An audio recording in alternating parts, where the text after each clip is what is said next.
It's time now for the FortHSFootball.com Friday Night Scoreboard live on FortHSFootball.com. Download the Spreaker app on your phone to report your scores or tweet them to us on Twitter at FLAHSFootball.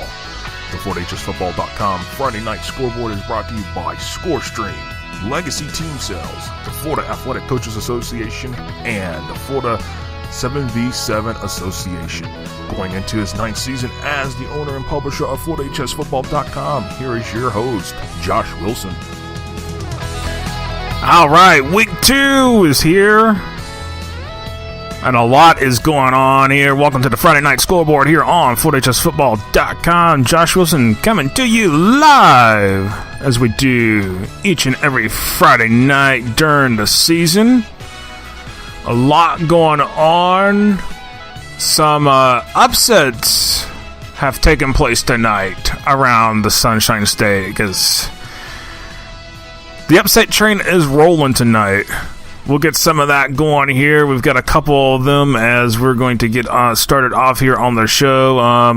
Going to have some media guest callers tonight come calling in, and we're gonna talk about a lot of things on with some of these games going on. I can tell you right now, Will Brown from the St. Augustine Record, we'll talk to him because he was at the Menendez St. Augustine game tonight. We'll talk to John Santucci here in just a moment, and he was dealing at the Cocoa Treasure Coast game. Actually, I'm going to go ahead and get John to go ahead and call in right now. And we should have him here pretty shortly here on the line here. A lot going on. We'll take a look at the top 25 scoreboard. We'll actually take a look at some of those scores. And let's go ahead. I'm going to go ahead, and we got John Santucci from the TC Palm on the line. Good evening, John. A lot going on down there in the Treasure Coast, but a team named Treasure Coast has pulled off a big one tonight. Yeah, they did. Treasure Coast beats Cocoa 34-29. They scored the game winner with under a minute left, and they had to score a touchdown there. They were only down 1, but they had to score a touchdown because their kicker was actually hurt on the sideline. So big win for Treasure Coast. It's a game they absolutely got dominated in last year. I think it was 55-7 Cocoa. But Treasure Coast pulls it out tonight. Man, that's just unreal considering that Treasure Coast last week scored 55 at Lake Wells, and then here they are, they've beaten up Cocoa, who is a top-ranked team in the state right now, and all of a sudden now we might have to start giving Treasure Coast looks at the rankings, I would think, right? I would think it would be a disservice not to, and they just knocked off Cocoa. But, here's the thing. It's interesting that if you go back in Treasure Coast history, and they've had some really good teams in the past, this is a team that's always really been built defense first. They've had the Jeff Lux and LaMarcus Brutus and Keelan Smith and All-Americans and guys that went to Florida State. And this team has a very, for them at least, a dynamic offense. This is a team that runs the single wing. They run it, they'll run it down your throat. If they throw it 10 times, I'd be stunned. And, on the season, by the way, not in a game. And, they have a big offensive line that they've played together for 3 or 4 years together now. And, they're just having those plays that last year maybe go 2 or 3 yards. This year they're going 6 or 7 yards. And so, and again, we said all week it was going to be size of Treasure Coast against the speed of Cocoa, and tonight size won. Yeah, that's just, it's like, right there, it's just a thing. And, of course, you look at Cocoa, hey, it's a new head coach there, so it's kind of, things are not the same as what everybody's used to for the past decade when it was John Wilkinson running the show as well. It's a little different. It's it's a former St. Thomas Aquinas assistant coach running the show now, so that kind of puts a little things in a different perspective, I guess, in this game, too. Right, and last year, Cocoa obviously a state runner-up a year ago, and that offense was really built around it for good reason, by the way. Javian Hawkins, who's now at Louisville, and, they still have a lot of playmakers, Willie Gaines, and they got a wide receiver I know has several Power 5 offers. But like you said, it's a new coach, it's a new system, new quarterback, and we're still only in week 2 of the regular season, so, as far as, this is always in my opinion, Josh, I don't know if you'd agree, but it seems like early in the season and especially when you get in the kickoff classic and things like that. To my opinion, the guys that have the returning quarterbacks and an experienced offensive line usually look like they're a step or two ahead of most of the other teams. And Treasure Coast has that line that they really believe is the strength of their team, and it showed again tonight. I mean that I could agree with you on that one. When these two, you got you've got these returning starters coming back in. Yeah, you're definitely going to look a little sharper than the guys if you're having to replace 7 of your 11 guys on offense. For example, that's the thing. You got to look at what both sides of the ball, and I'll tell you, I have to admit this. There's a team up in Orlando. I made a big fatal mistake last week with, but hey, I learned my lesson real quick with. I have never seen a defending state champ come out like that out of the gate. That was really bad the last 2 weeks I've seen out of that with Dr. Phillips. Josh, I'm pretty sure that people could make a horror reel of all the things that we've gotten wrong early in the season. So I'm not going to point the finger at you. No, hey, we just take our lumps and we move along because hey, after this, hey, there's still 9 more weeks of the regular season left before we talk about playoffs. So this is only week 2, so it's like. Hey, it's still early. Way, that's an important thing, and that's one of the things Treasure Coast, kind of pointed out. I mean, this is the same team that 2 years ago with that single wing went up to Osceola, which at the time was undefeated, and stunned them in the quarterfinals.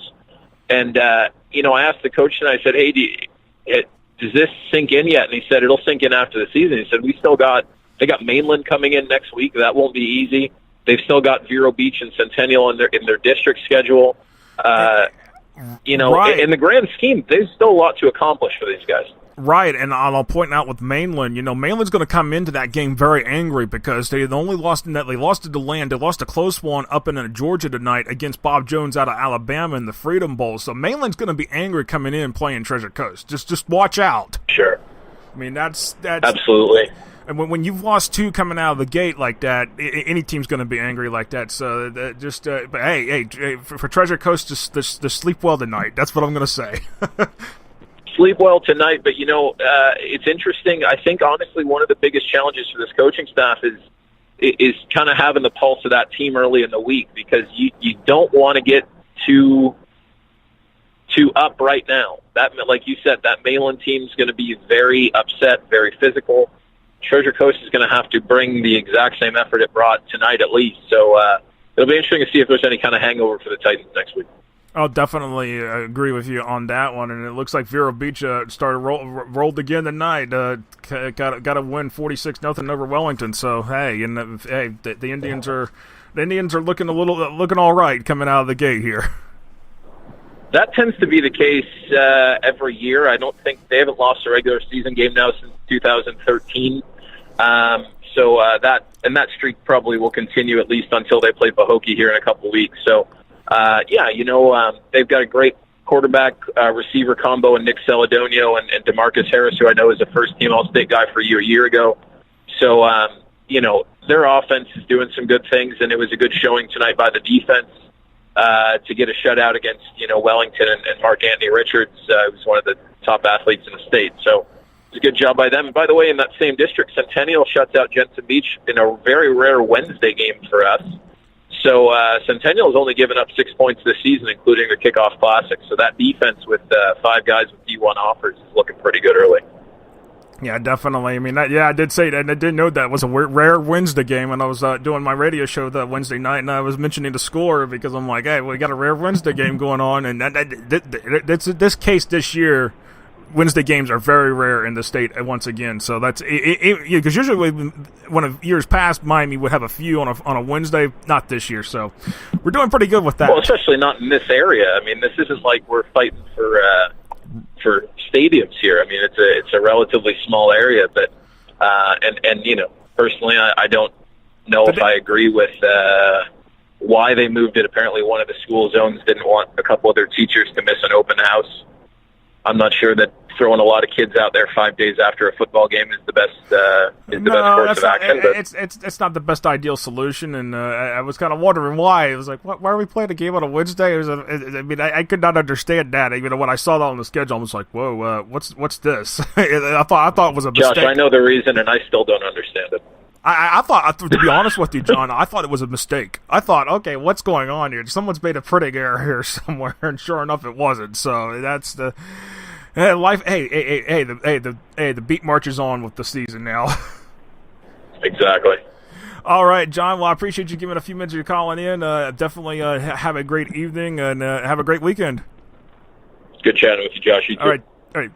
That was John Santucci from the TC Palm joining us here talking about the upset that Treasure Coast put on Cocoa tonight. And that is a huge right there thing. That final score was 34-29. Treasure Coast over number 12 Cocoa. Let's actually go ahead and go into our top 25 scoreboard right now. Number 9 Columbus pulls the upset on number 4 Miami Northwestern 23-14. Columbia number 8 right now in the rankings in the Sunshine State top 25. 49-7 over Swanee in the Oaken Bucket rivalry, but it's really there's been some debate about that being a rivalry right now, just because it's been a one-sided affair in favor of Columbia over the last decade or so. Lakeland, number 11, Lakeland runs over Cooper City 55-7. Number 17, Vanguard pulls off a win, close win tonight. Number 17, Vanguard, 25-14 over Buchholz. And then we got some other scores. Number 13, Vero Beach, 46-0 over Wellington. Number 2, St. Thomas Aquinas, 35-6. Number 23, Apopka, 33-28 over Bartram Trail in St. John's, up there in St. John's County. Number 15, Dwyer falls tonight to Delray Beach Atlantic, 30-13. Delray Beach Atlantic's going to get some looks now because, hey, they were state runner-up last year. Some people were concerned about them, and here they are. You know, they posted a 14-0 shutout on Palm Beach Central last week in the Saturday game, and tonight they pull off a big win on Dwyer, 30-13. So definitely Atlantic's going to get some considerable looks here in the rankings coming this week. Right now, Deerfield Beach right now is knotted up at half, 7-7. Deerfield Beach number 20 in the rankings right now, 7-7 right now. Looks like some games, of course, that have been delayed because of weather situations going on. Number 5, Trinity Christian running all over Ribault tonight right now, so that game is still going on. We're trying to see what some other scores we're waiting. Mother Nature's had a little bit of a hand with the weather tonight. Looks like Madrid and Gabi right now. Number 18, Gabi and Madrid are in a shootout right now, and Gabi's just trailing by 3 right now. It's 44-41 in the fourth quarter, so a lot going on with that. Let me go ahead and have Marty Palman call in, voice of Bishop Kinney. Right now, have Marty call in, and we'll actually for Marty to talk to us about the Bishop Kinney Atlantic Coast game, and then we'll see what else is going on. I will get Will Brown from the St. Augustine Record on here in a bit as well. It looks like, okay, Eastside up 35-20 on Williston. That's in the fourth quarter. That game should have already been over by now, but they had a lightning delay in Williston. And let's see, St. Andrews 34-24 over Pembroke Pines Charter. So I just got that one to thing. So actually, let me go ahead and see if I get Marty Palman to. I'm going to go ahead and call Marty on his thing. So let's see if I can go ahead and dial him in. Y'all won't hear the thing. I'll go ahead and get Marty to. I'm going to dial Marty up right now, and we'll actually see what's going.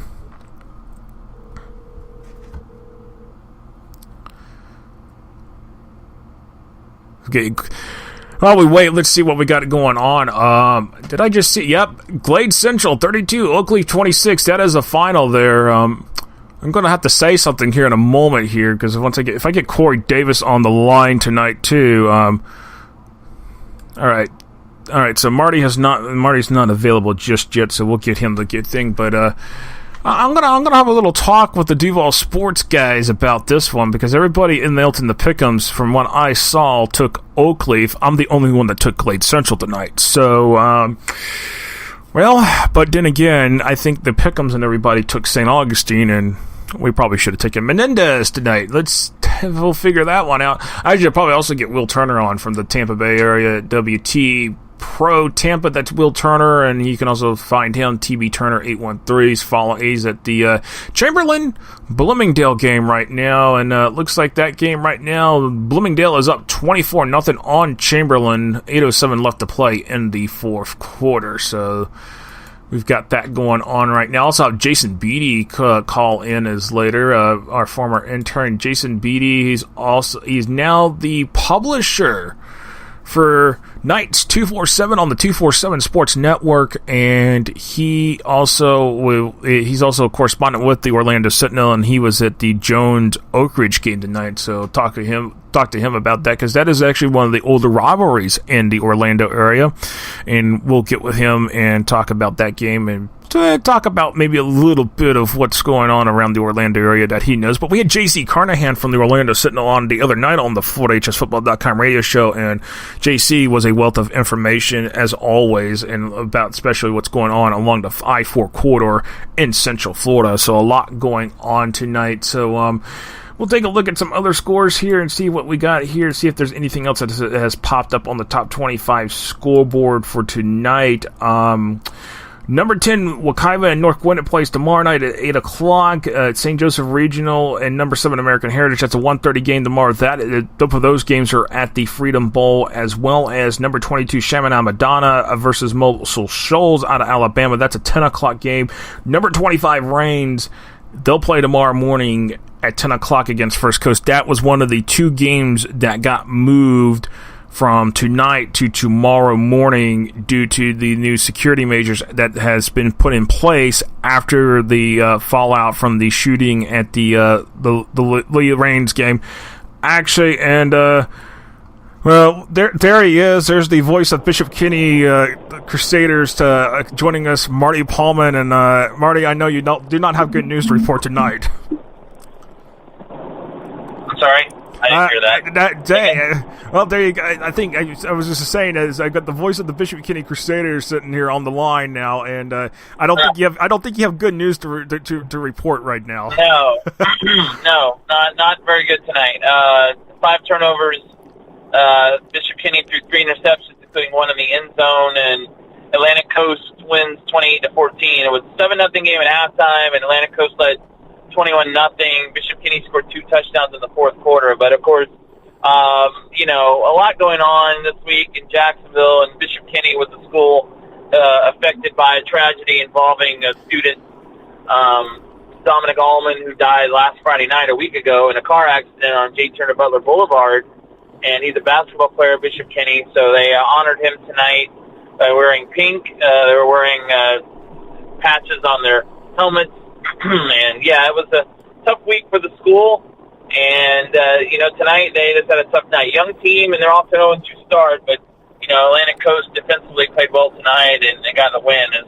As Kenny started with losses 2-7-18 to Fletcher and Atlantic Coast. But, anyway, that's the story from Bishop Kenny tonight. They lose 28-14 to Atlantic Coast.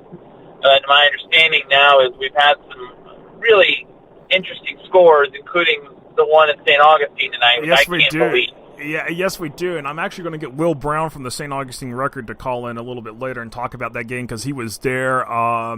We can say this for officially. How about this? Pedro Menendez High School picks up their first win ever against their crosstown rival, St. Augustine. Those Yellow Jackets, they beat the Yellow Jackets tonight 62-28. They were coming within 1 point of putting a running clock on them. How about that? It's at Foots Brumley to beat as well. So, you do. Yeah, and then Justin Barney for the Florida Times-Union tweeting tonight that last year St. Augustine beat Menendez 65-14. Not only that, but Menendez in the 17 previous meetings had scored 74 points total against St. Augustine. They scored 62 tonight. They almost matched that. I mean, we knew Menendez was going to be much better. They have some real big-time talent, but that score is amazing to me, especially considering you've never beaten the team. And now I start to wonder, is this the year that Bartram Trail finally breaks the streak against St. Augustine? So if Menendez breaks the over 17... I throw my hands up in the air because I think everybody on the Duval Sports Pick'ems took St. Augustine because I would think so. I mean, again, when you won 17 in a row against the opponent, beating them by 51 last year, you would think that would be the pick. But obviously Menendez came to play tonight, and that's a big win for them. Huge win for them. That is huge, and Will Brown told me that St. Augustine might take a step back this year, and well, here we go. Here's one of the games that they have taken a step back on, and I posted a tweet and said, hey, I think Menendez is asking to be ranked, and St. Augustine's asking to be unranked, and that's probably what's going to end up happening now. I mean, because that's a huge win. You have to give Menendez credit for this win. You just don't go walking into a place like that in Foots Brumley, where the tradition of winning and playing for playoff spots and state semifinal spots and even state championship, getting to the state championship games, you just don't go in there and beat a team like that, and especially to knocking them off like that, 62-28. That's just like unheard of. I mean, it's just where did Menendez come from? Well, Menendez has been building up over the last few years. First under Patrick Turner, now they got Kyle Skipper as the head coach because Patrick Turner got promoted to AD during the off season. So, the thing is for Menendez, now they've caught the heads of the state. This is a tension grabber right here for them tonight. So that's the thing. But hey, Marty, stay on the line. I need to take a break real quick here. So when we come back, we'll talk more about what else is going on in the area, because there was another pick on those Duval Sports Pick'ems.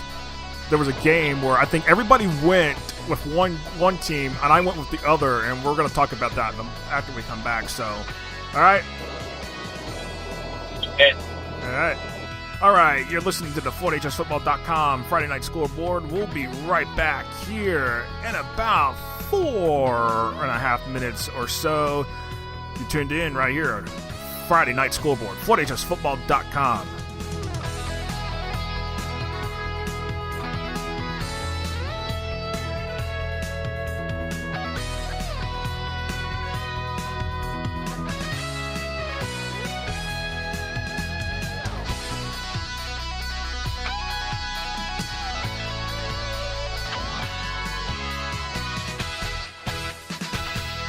High school sports fans, follow your team live with the free ScoreStream mobile app. Just download ScoreStream to get real-time scores, photos, and awesome video from your game and your rivals. Plus, follow your favorite teams and friends. Get real-time high school sports from ScoreStream. The Florida Athletic Coaches Association has been the state's premier coaches association for high school coaches since 1936. From coaching clinics to all-star games for all Florida High School Athletic Association team sports, the Florida Athletic Coaches Association has something for all coaches to be involved with, from Pensacola to Key West. To inquire about membership, visit the Florida Athletic Coaches Association online at floridacoaches.org. That is floridacoaches.org. Legacy Team Sales is the official clothing sponsor of FloydHSFootball.com, serving the entire state of Florida with everything a team needs and beyond. From shirts to ball caps and from jerseys to promotional gear, Legacy Team Sales has it all, including embroidery and screen printing services. Visit them online at shoplts.com or visit their showroom and warehouse at 1417 Southwest 17th Street in Ocala between US 301 and State Road 200. FloydHSFootball.com is a proud media partner of the Florida High School 7v7 Association. The goal of the Florida High School 7v7 Association is to provide high school football teams around the state an association that complies with Florida High School Athletic Association bylaws and policies while being able to provide off-season training for their skilled position athletes. For teams interested in membership starting in January 2018, visit the Florida High School 7v7 Association online at fh7v7a.com.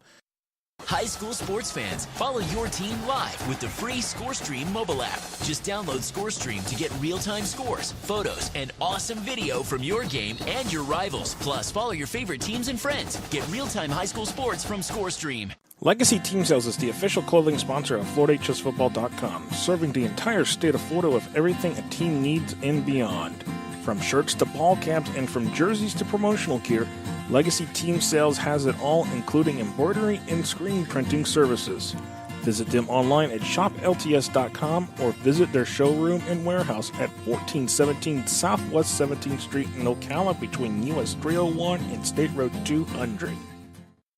The Florida Athletic Coaches Association has been the state's premier coaches association for high school coaches since 1936.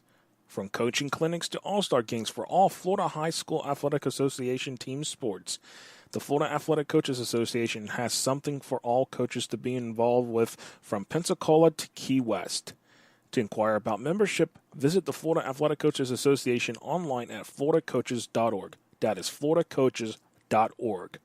High school sports fans, follow your team live with the free ScoreStream mobile app. Just download ScoreStream to get real-time scores, photos, and awesome video from your game and your rivals. Plus, follow your favorite teams and friends. Get real-time high school sports from ScoreStream. FloridaHSFootball.com is a proud media partner of the Florida High School 7v7 Association. The goal of the Florida High School 7v7 Association is to provide high school football teams around the state an association that complies with Florida High School Athletic Association bylaws and policies while being able to provide off-season training for their skilled position athletes. For teams interested in membership starting in January 2018, visit the Florida High School 7v7 Association online at fh7v7a.com. High school sports fans, follow your team live with the free ScoreStream mobile app. Just download ScoreStream to get real-time scores, photos, and awesome video from your game and your rivals. Plus, follow your favorite teams and friends. Get real-time high school sports from ScoreStream.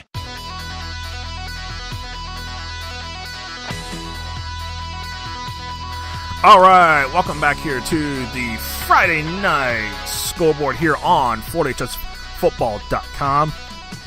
Josh Wilson here with you. A lot going on, some upsets going on around the state tonight. And as I alluded to before we went on to break with Marty Palmer, which I'll bring back here on the line in just a moment. A lot going on, and I'll actually go ahead and bring Marty back in. I was actually talking to Marty during the break here that we were talking about something with the Duval Sports pick'ems, and we had Oakleaf and Glade Central on that pick, and everybody took Oakleaf besides me, and Glade Central wins the game by a very close margin. By the way, it was actually very close, so it was like 34-28. Oh. Yeah, it was the like good close. news. The good news is you're like 3 or 4 games behind, so one game will not. I'm gonna take up the ground. I'm gonna catch up yeah. here. Don't. Well, I mean, we're on week 2. You have like 12 weeks to catch up. So yeah. You're right. You'll have plenty of time to do that. But that's an interesting game to see Oakleaf go all the way down to the muck and play Glade Central. That's not something you normally see. Welcome to the new playoff rules and scheduling. But that's an interesting game for Oakleaf to go all the way down there and travel all the way down and come up with a loss, albeit close. So that's kind of one of those things you have to look at when you're picking games and go, well, that's a long trip. It's going to affect that team, and I think that's probably what happened to Oakleaf tonight against Glade Central. Yeah, definitely. That I would say that would be the case on a lot of that. Actually, I'm going to try to get over to the looking at a thing. Go ahead and actually, I'm going to go drop in on the First Coast Region scoreboard. We'll actually just do the score. What I have figured out is that we'll just do the scoreboard. We'll just look at the scores by region because I think a lot of people would like that more than going by class. Just because it's just that's the way I'm feeling tonight. That's the way I'm feeling tonight. Sandalwood over Fleming Island, 35-13. No surprise there. I think Sandalwood's finally getting off to their. I think they've finally shaken the rust off. And they're going now. That's the thing. Yeah. Well, that's. I actually did take Fleming Island there, and that was a mistake. And Fleming Island, I thought, a pretty good team as well, coming up the win over Clay. But Sandalwood is also a good 2-0 start with wins against Revolt and against Fleming Island. And, of course, there's going to be games in Jacksonville tomorrow involving Lee, who beat Rains last week, will be on the road at Westside tomorrow morning. And a bit of a rivalry game there. And then also Rains is going to try to even their record at 1-1 as they go to First Coast, the Northside rivalry. So you've got some big games tomorrow morning right. in the Jacksonville area and I was going to actually think, I was actually talking about that right before I had you come on and talking about some of the things that have been moved, and there's been some other games moved, and they're shifting some games around. That's not every game's getting affected. It's just it's some of these games that are going to draw high attendance that are involving some of the schools that were involved or could have potential problems, and that's what they're trying to do is try to alleviate some of these issues and see where it goes from there. But not all games in Duval County are getting moved, unlike how Palm Beach County, where now that everybody's kickoff is now 6 o'clock during the season. So that's it's Duval County didn't go to that extreme right there. And actually, that Glade Central score was 32-26. Okay, so that was the score on that one. So get that one right for y'all on that. But just a quick score update out of the Freedom Bowl. Milton, Georgia is up 35-10 on Cardinal Gibbons in the fourth quarter. This is not a good look for Cardinal Gibbons coming out. They're going to go. They're probably going to fall 0-2 here, and there was a lot of hype around Cardinal Gibbons, and I do not believe Nick Scalzo is playing tonight, which, from my understanding, I'll have to find out if that's the case. If that's the case, then I might cut him a little slack, but still not a good look for Cardinal Gibbons coming out the gate and with two high profile gains back to back, and not really doing well in either one. So. That's the case right there, but looking at some other scores from the First Coast region right now, how about this? PK Young, 41-14 over Keystone Heights tonight. Yeah, our friend Chuck Dowling was there and sending me updates, and unfortunately, I'm not having a good week in the Gainesville Sun picks either because I went with Keystone Heights. But I did too. I also told him that PK Young is much improved and would give Keystone a game, and sure enough, first message I get from him tonight is Blue Waiver for real, and maybe that's the case. 2-0 under Marcus McDonald. They beat Wildwood last week. They beat Keystone Heights tonight. Keystone, a playoff team last year. Who's beaten Watch out for the Blue Wave. Yeah, watch out for the Blue Wave as well. I'd like to hear a score from Buholtz and Vanguard if you have that. That was a big game tonight. Yeah, that is a big game. Going through some of these scores right now, looking at some of these other ones, Windermere Prep 49-0 over Eaglesview, Fletcher 41-7 over Parker. That is no surprise there. Ridgeview 24-14. Ridgeview 2-0 right now. They got the big win last week over Nature Coast Tech, so that was a huge thing. West Nassau 31-7 over Episcopal. Clay runs over Clay. This shouldn't be no surprise. Clay just runs over my alma mater, Middleburg, 41-13. That's a final there. University Christian goes down the Wildwood and I would say slap the brakes out of Wildwood, 64-28. That's a final right there. Orange Park 35-6 over Nice. Interlochen a 50-0 winner over Tallahassee St. John Paul II. That's a final there. Baldwin 38-14 over Bradford. Well, I just got another one out. I just got another one wrong in the Gainesville Sun pick, so I'm doing real good right now. Bradford 0-2 after last year's state semifinal run. They lost to Taylor County last week, and they lose to Baldwin tonight. Baldwin is a pretty good team, I think. At 2-0, they're off to an excellent start. I think they're a pretty good team. Yeah, Baldwin's still a little angry for missing the playoffs last year, so I think they're on a revenge tour right now, and that's what's happening. And no, people, Crescent City did not play Pine Ridge tonight, but Crescent City did pick up a win, 41-0 over Nation Christian, so we'll get that corrected in the ScoreStream scoreboard on that one, but that is the case. Crescent City 41-0 over Deltona, not over Deltona Pine Ridge, but Nation Christian Academy instead. Baker County 14-8 over Ed White. Oof.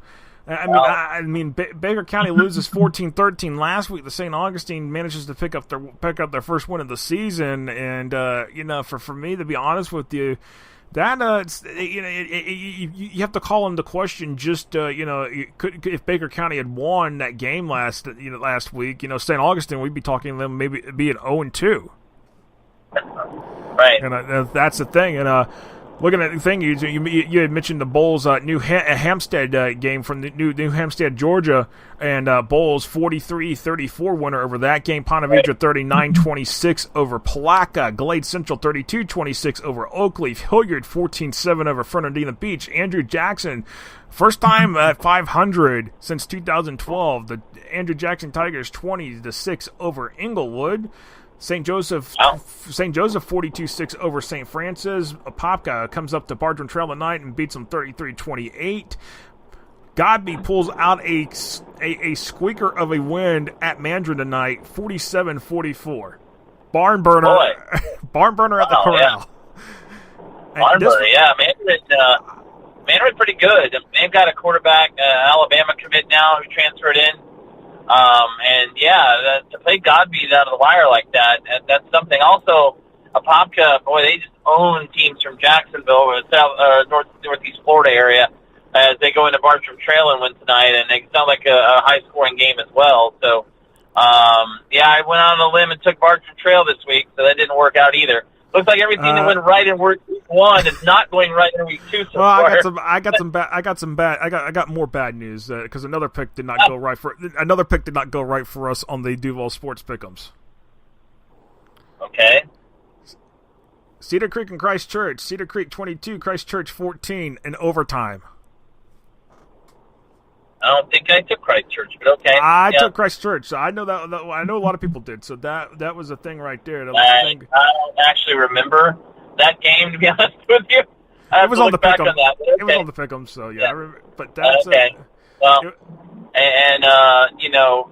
Trinity Christian Rebold, I didn't hear a score from there either. I had not seen a final, but Trinity Christian was running all over Rebold, so let's just put a W in that thing. Eastside 42-20. I heard you say Orange Park beat East tonight, 35-6? Yes, Orange Park did win tonight. 1-1 after a loss to Oakley. So, yeah, that's interesting. And East will be Bishop Kenny's opponent next week, so maybe a chance to get their first win of the year for Bishop Kenny, as East is now 1-1. But interesting win there. But yeah, to me, the big games in Northeast Florida tonight were that Apopka Bartram Trail game. You mentioned Menendez, St. Augustine as well, and then Sandalwood Fleming Island, which Sandalwood ran away with. A little surprising to me, but yeah, I think, and also Mandarin against Mandarin and Barnburner with Godby. A lot of Jacksonville teams playing teams from out of the area tonight. So as Oakleaf went down to Glade Central as well.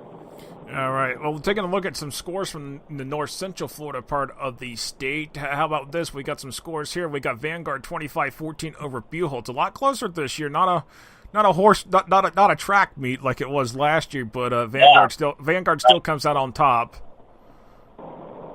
On that one. It was 44-33 last year. It was an 11-point game last year. Vanguard won it to Field. It was 44-33. So yeah, it was right. It was a runaway. Or it was a track meet last year.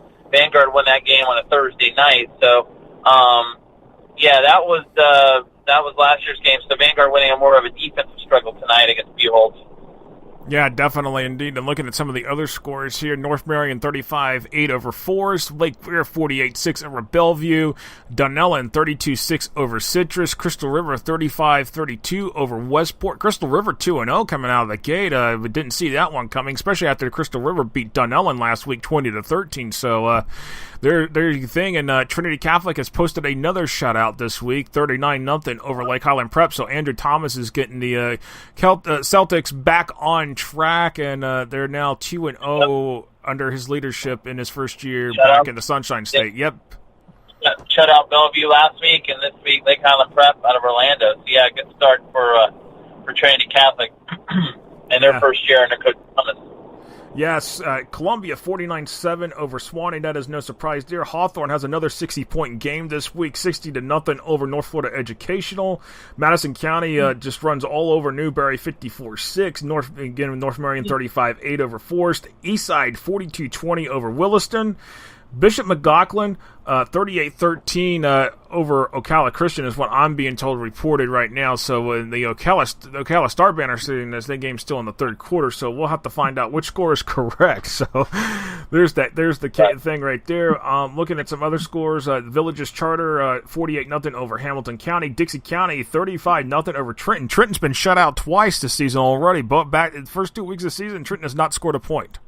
So sorry for Coach Jackman and Trenton. It's a rebuilding season, it seems like there, although they played cheap on Dixie County to start, or I think both those teams are going to be in the playoffs. But yeah, they should definitely have scored some points the first 2 weeks, you would think. Right, at least score some points and build some confidence or something, but that has not happened is the case. Gainesville 35-6 over Santa Fe. Port Orange Atlantic comes up to Bell tonight and shuts them out 34-0. Union County 40-0 winner over Mirror Island Christian. And by the way, I'm gonna bring that one up because in the Joe Pinko's picks, he had Union County favored by 78. 78, yes, and they only covered half of that. So they only covered half the spread tonight. So let's put. I guess Coach Pruitt maybe Coach Pruitt call off the dogs early in that one. I don't know, but yeah, that's they probably maybe they got their running clock and just stopped. But yeah, they were. I did notice that this week. It's 78-point spread according to Joe Pinco's. Yeah, I haven't gotten a final score. From my understanding is that Chiefland and Brantford, it was Chiefland 26-7 over Brantford at half, and I know there was some rain, there were some storms along the Nature Coast area, in the Swanee Valley late this evening, so some games did have a late start, so I'll have to find out what's going on with that game, but I wouldn't be surprised if Chiefland wins that game anyways. Chiefland has come out hot, and they're looking pretty good this year, so... Yeah, I think they're a playoff team this year, Chiefland, and they already went to Trenton and shut them out. So yeah, that's expect to go to 2-0 with a win over Brantford tonight.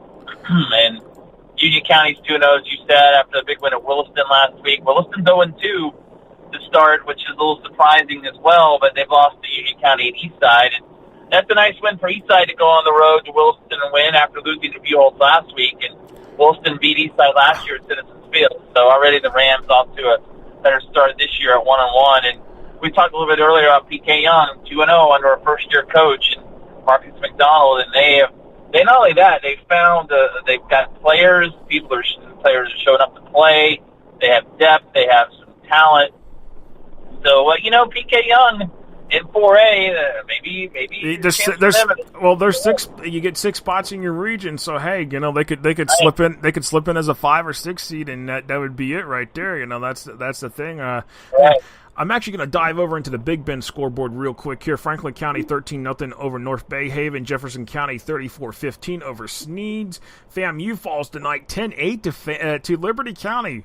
That's a little surprising, people, right there on that one. McClay runs all over Acilla Christian 48-14. Port St. Joe 14-9 over Mariana. Those scores between Port St. Joe and Mariana are always close every year. I swear. There was one year, a couple years ago, it was one that was 3-2. They were playing baseball instead of football. Let's just... Yeah. They have another game tonight, I think, with Central and Booker T were 3-2 at one point. Right, they were. They're right. It was like that. Yes, indeed. And looking at it, Leon 22-21 over Rickards. Rickards finally scored some points for the first time this year, but not enough to win a game. Madison County 54-6 over Newberry. Clearwater Academy International 35-14 over Taylor County. Wow. Okay. Okay. That's and Taylor County only scored 10 last week, so there might be some concerns. Well, they shut out. Well, they shut out Bradford last week. But it was only 10-0, so there might be some concern about Taylor County going forward. Lincoln last night beat Bainbridge 28-6. Lincoln is actually 1-1 on the season, not 2-0, because they had to forfeit the game last week against Niceville, that they had gone out to Niceville and won that game, and they had to forfeit because for some reason they forgot that they had the kicker that they had to bring into the second half because the other kicker got injured. Well, the kicker that they brought in apparently had played in the JV game the night before and just totally forgot they had thing, and they hit because they had played in the JV game. Well, they had to forfeit, so that's what I was explained to. So, I mean, that's the thing that seems like that was the case and all that, but. Anyways, Zephyr Hills. Hey, how about this one? Zephyr Hills Christian knocks off North Florida Christian 20-6. North Florida Christian usually is. I mean, that's not typical North Florida Christian. I mean, that's. Oh. So that's the thing, but that's some look at the Big Ben scoreboard. But Marty, you got any final thoughts before I have to let you go? Because I got other people wanting to call in now. That's good. Well, no, already week 2 in the books here mostly, and we're starting to see some interesting results. Last week kind of held the form, it seemed like, and not a lot of upsets statewide, a lot of favorites winning, but this week we're getting some interesting scores coming in. You mentioned Northwestern losing to Columbus, and I know in South Florida every week it seems like these teams all play each other, so they all knock each other off. But, that's a good win for Columbus, and you're seeing a lot of these games now where teams like – but that Menendez score just stuns me. I mean, can you imagine a team that lost by 51 points last year turning around and winning by 34 and scoring 62 points? I mean, where did that come from? I mean, you just got to realize that is quite a win for Menendez to not only win that game at St. Augustine, but just blow St. Augustine out after you've never beaten them before. So that's just a really interesting result. And, other than that, another good week of high school football, and we'll talk again next Friday night. Yeah, and I definitely, hey, you know what's nice about for what we were this time last year compared to what we are right now. This time last year, we were talking, we had there was a swirling threat out there in the Atlantic, and Hurricane Harvey was hitting Texas. Well, right, Labor Day weekend last year, Harvey was hitting Texas, and we were seeing about there's a possibility of about a hurricane out that's about a week or so away, and the following week was Hurricane Irma. So we're coming up with the year anniversary of that, as you said. And you're right. We're not talking about that this year, so that is already an improvement over 2017. And we hope that continues because September is busy for that kind of thing. October can be. There is a possibility of a disturbance coming in off the coast next week. But, you're right. Right now we're playing football. We're talking about playing football, and that's all we're concerned about. And let's hope that continues because I think the state of Florida deserves a break. Yeah, definitely, indeed, especially after 2 years in a row of hurricanes affecting the schedule. But Marty, I'll get a thing. Where's Bishop Kenny at next week? Again, we're back home against Nice next week. Back at Bishop Kenny. Tim Krause, of course, who Coach John Wolford, the offensive coordinator at Bishop Kenny for former head coach Mark Thorson, will return next week with his Nice Panthers. He's the head coach there, so look forward to that. It was a 1-point game last year at Nice, a game that was moved to Thursday, and we actually didn't broadcast it because of the hurricane, and the 21-20 game last year, Bishop Kenny won. So we'll see if Kenny can get their first win next week at home against Nice, who was beaten tonight by Orange Park. Definitely, indeed. Well, Marty, appreciate it, and you can listen to Marty on the calls on 92.5 FM in Jacksonville, part of the 1010 XL network. Yes, appreciate it, and then we'll talk to you again during the week, and hopefully Wednesday night on the podcast as well, and on Friday next week after our games are over. Yep, definitely, indeed. And well, hey, I know I shouldn't throw this out there, but I'll see you at the game tomorrow night. You know what? I'm going to throw it out there. Go Gators tomorrow, okay? That's all we're going to talk about right now. I don't care about the rest of that. We're throwing it out there. All right. Well, here's the thing. Well, but anyways, Marty, appreciate you. Have a good night. You too, Josh. All right. That was Marty Palman, the voice of Bishop Kenny football on 92.5 FM in Jacksonville. Actually, let me see what thing I had another call coming in, and that was actually Corey Davis calling in on this one. So let me get the thing. We'll get Corey back in on the thing, but we've got to take a break here, and then I have got to get Jason Beatty on, and then we'll get Corey Davis on, and we'll try to get everybody situated out here. But that's the thing. So we'll get everything situated here, but we'll be back here in a few minutes here. Got a lot going on. It's week 2. A lot of craziness going on in the state. So we'll talk some more Friday night scores here. You got to hear on the Friday Night Scoreboard, FloorHSFootball.com, live on FloorHSFootball.com/live. And you can also tune in on the Spreaker app. Spreaker, SPREAKER.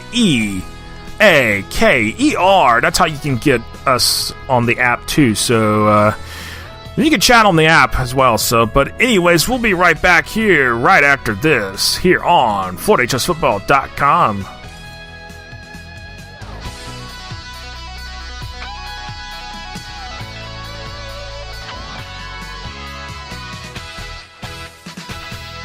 High school sports fans, follow your team live with the free ScoreStream mobile app. Just download ScoreStream to get real-time scores, photos, and awesome video from your game and your rivals. Plus, follow your favorite teams and friends. Get real-time high school sports from ScoreStream. The Florida Athletic Coaches Association has been the state's premier coaches association for high school coaches since 1936.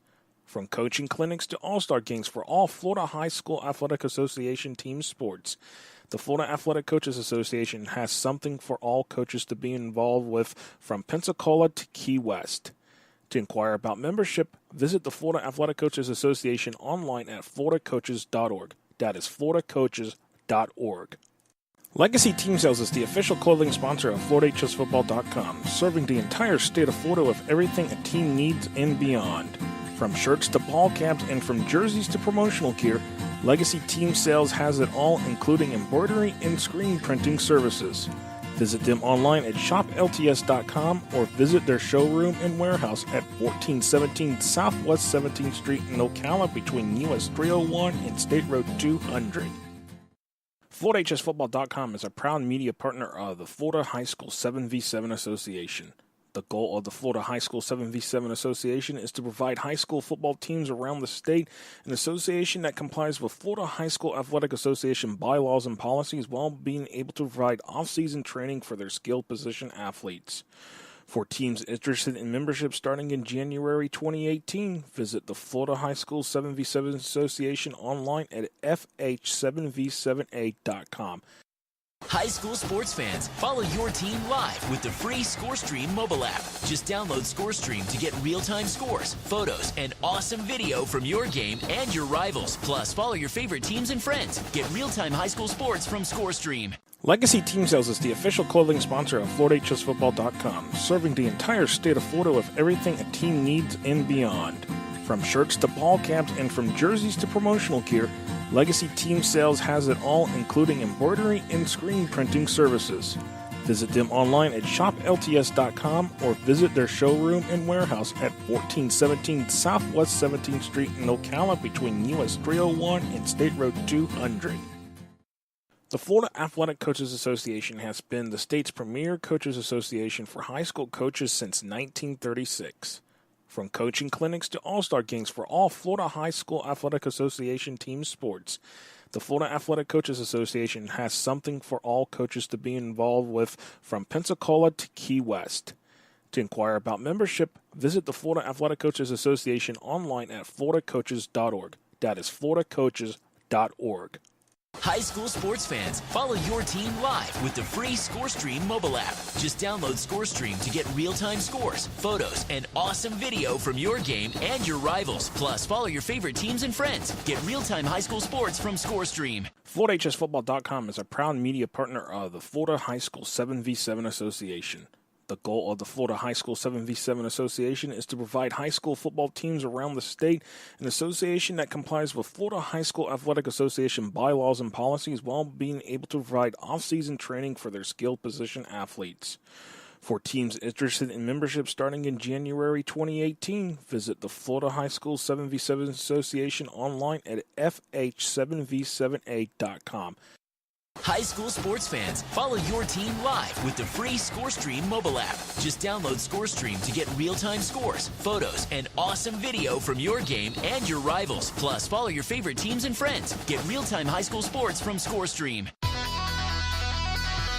All right, welcome back here to the Friday Night Scoreboard here on FloridaHSFootball.com. Josh Wilson here with you live on FloridaHSFootball.com/live. You can find us there each and every week, not only with the Friday Night Scoreboard, but with the radio show as well, every Wednesday night from 8 to 10.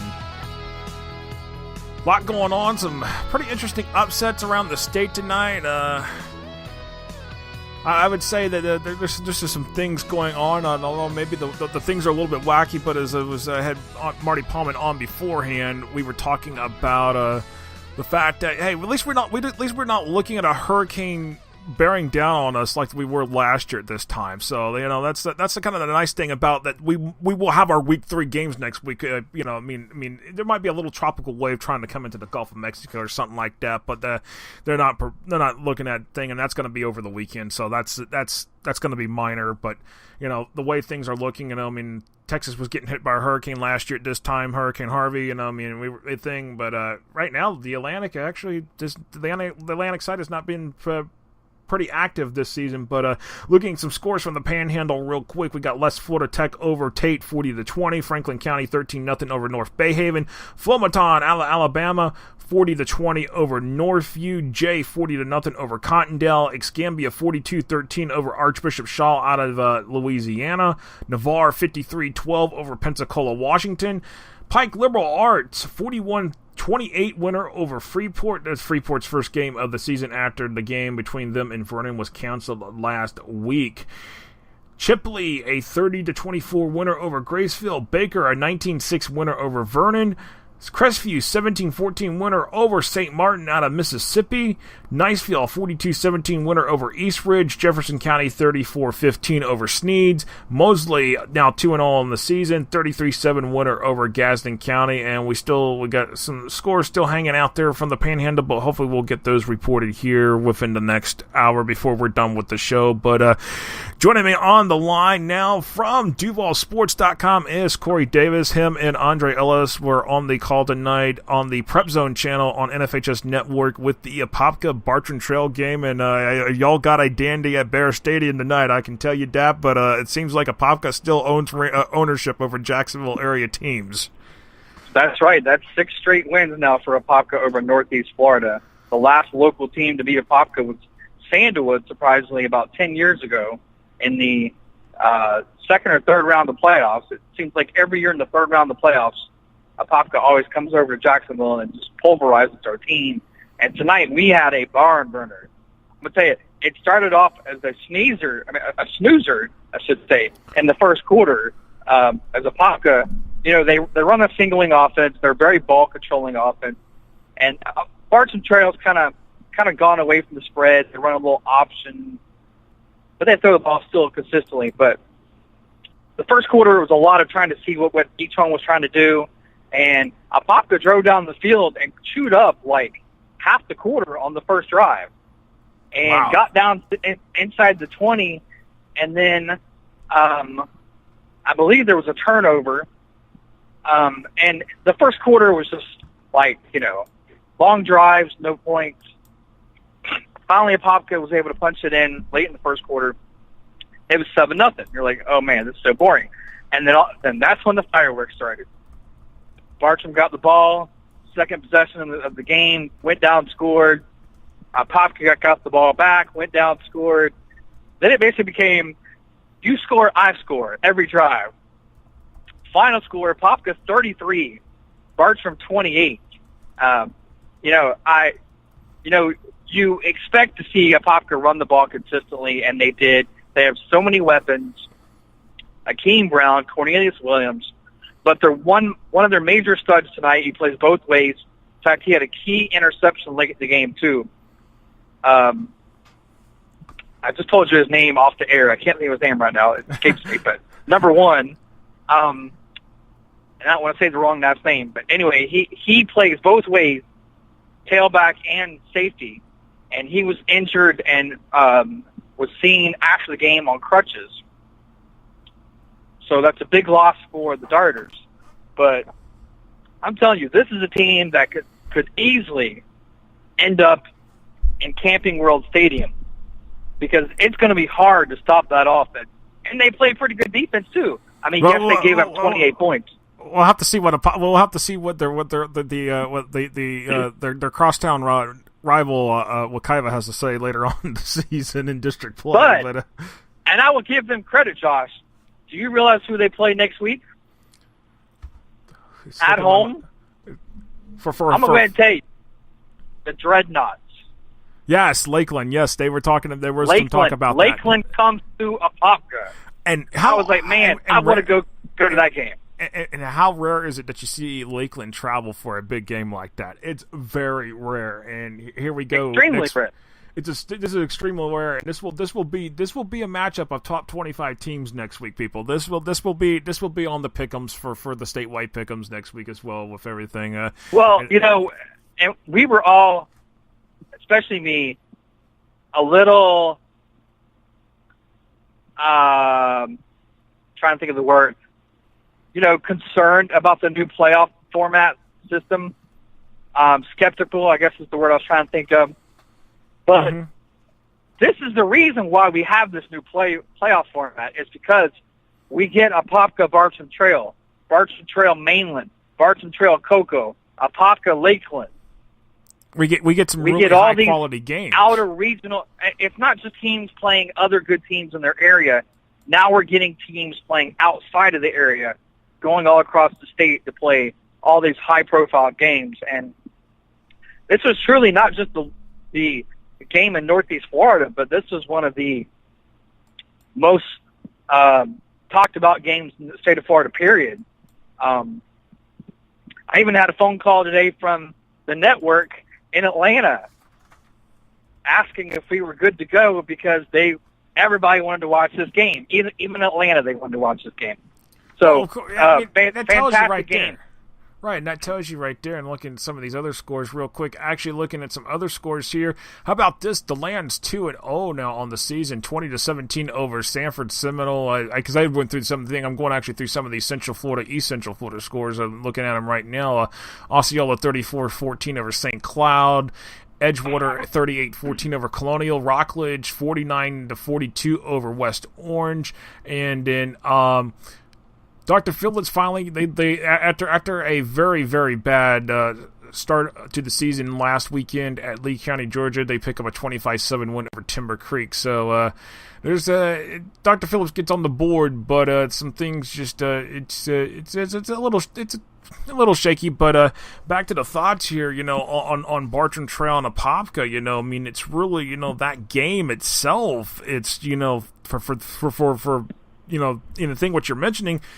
These games, getting these out of area games, getting these games put on the thing where on the schedule where it matters, because now it's actually you're talking about balancing the schedule out a little bit in terms of you're going to play light teams in terms of, okay, well, if I want to make the playoffs, I better go play the Apopkas, I better go play the Bartram Trails and whoever else I can get on there, because that's going to help me get in the playoffs versus playing playing the weakest team in 6A or 7A.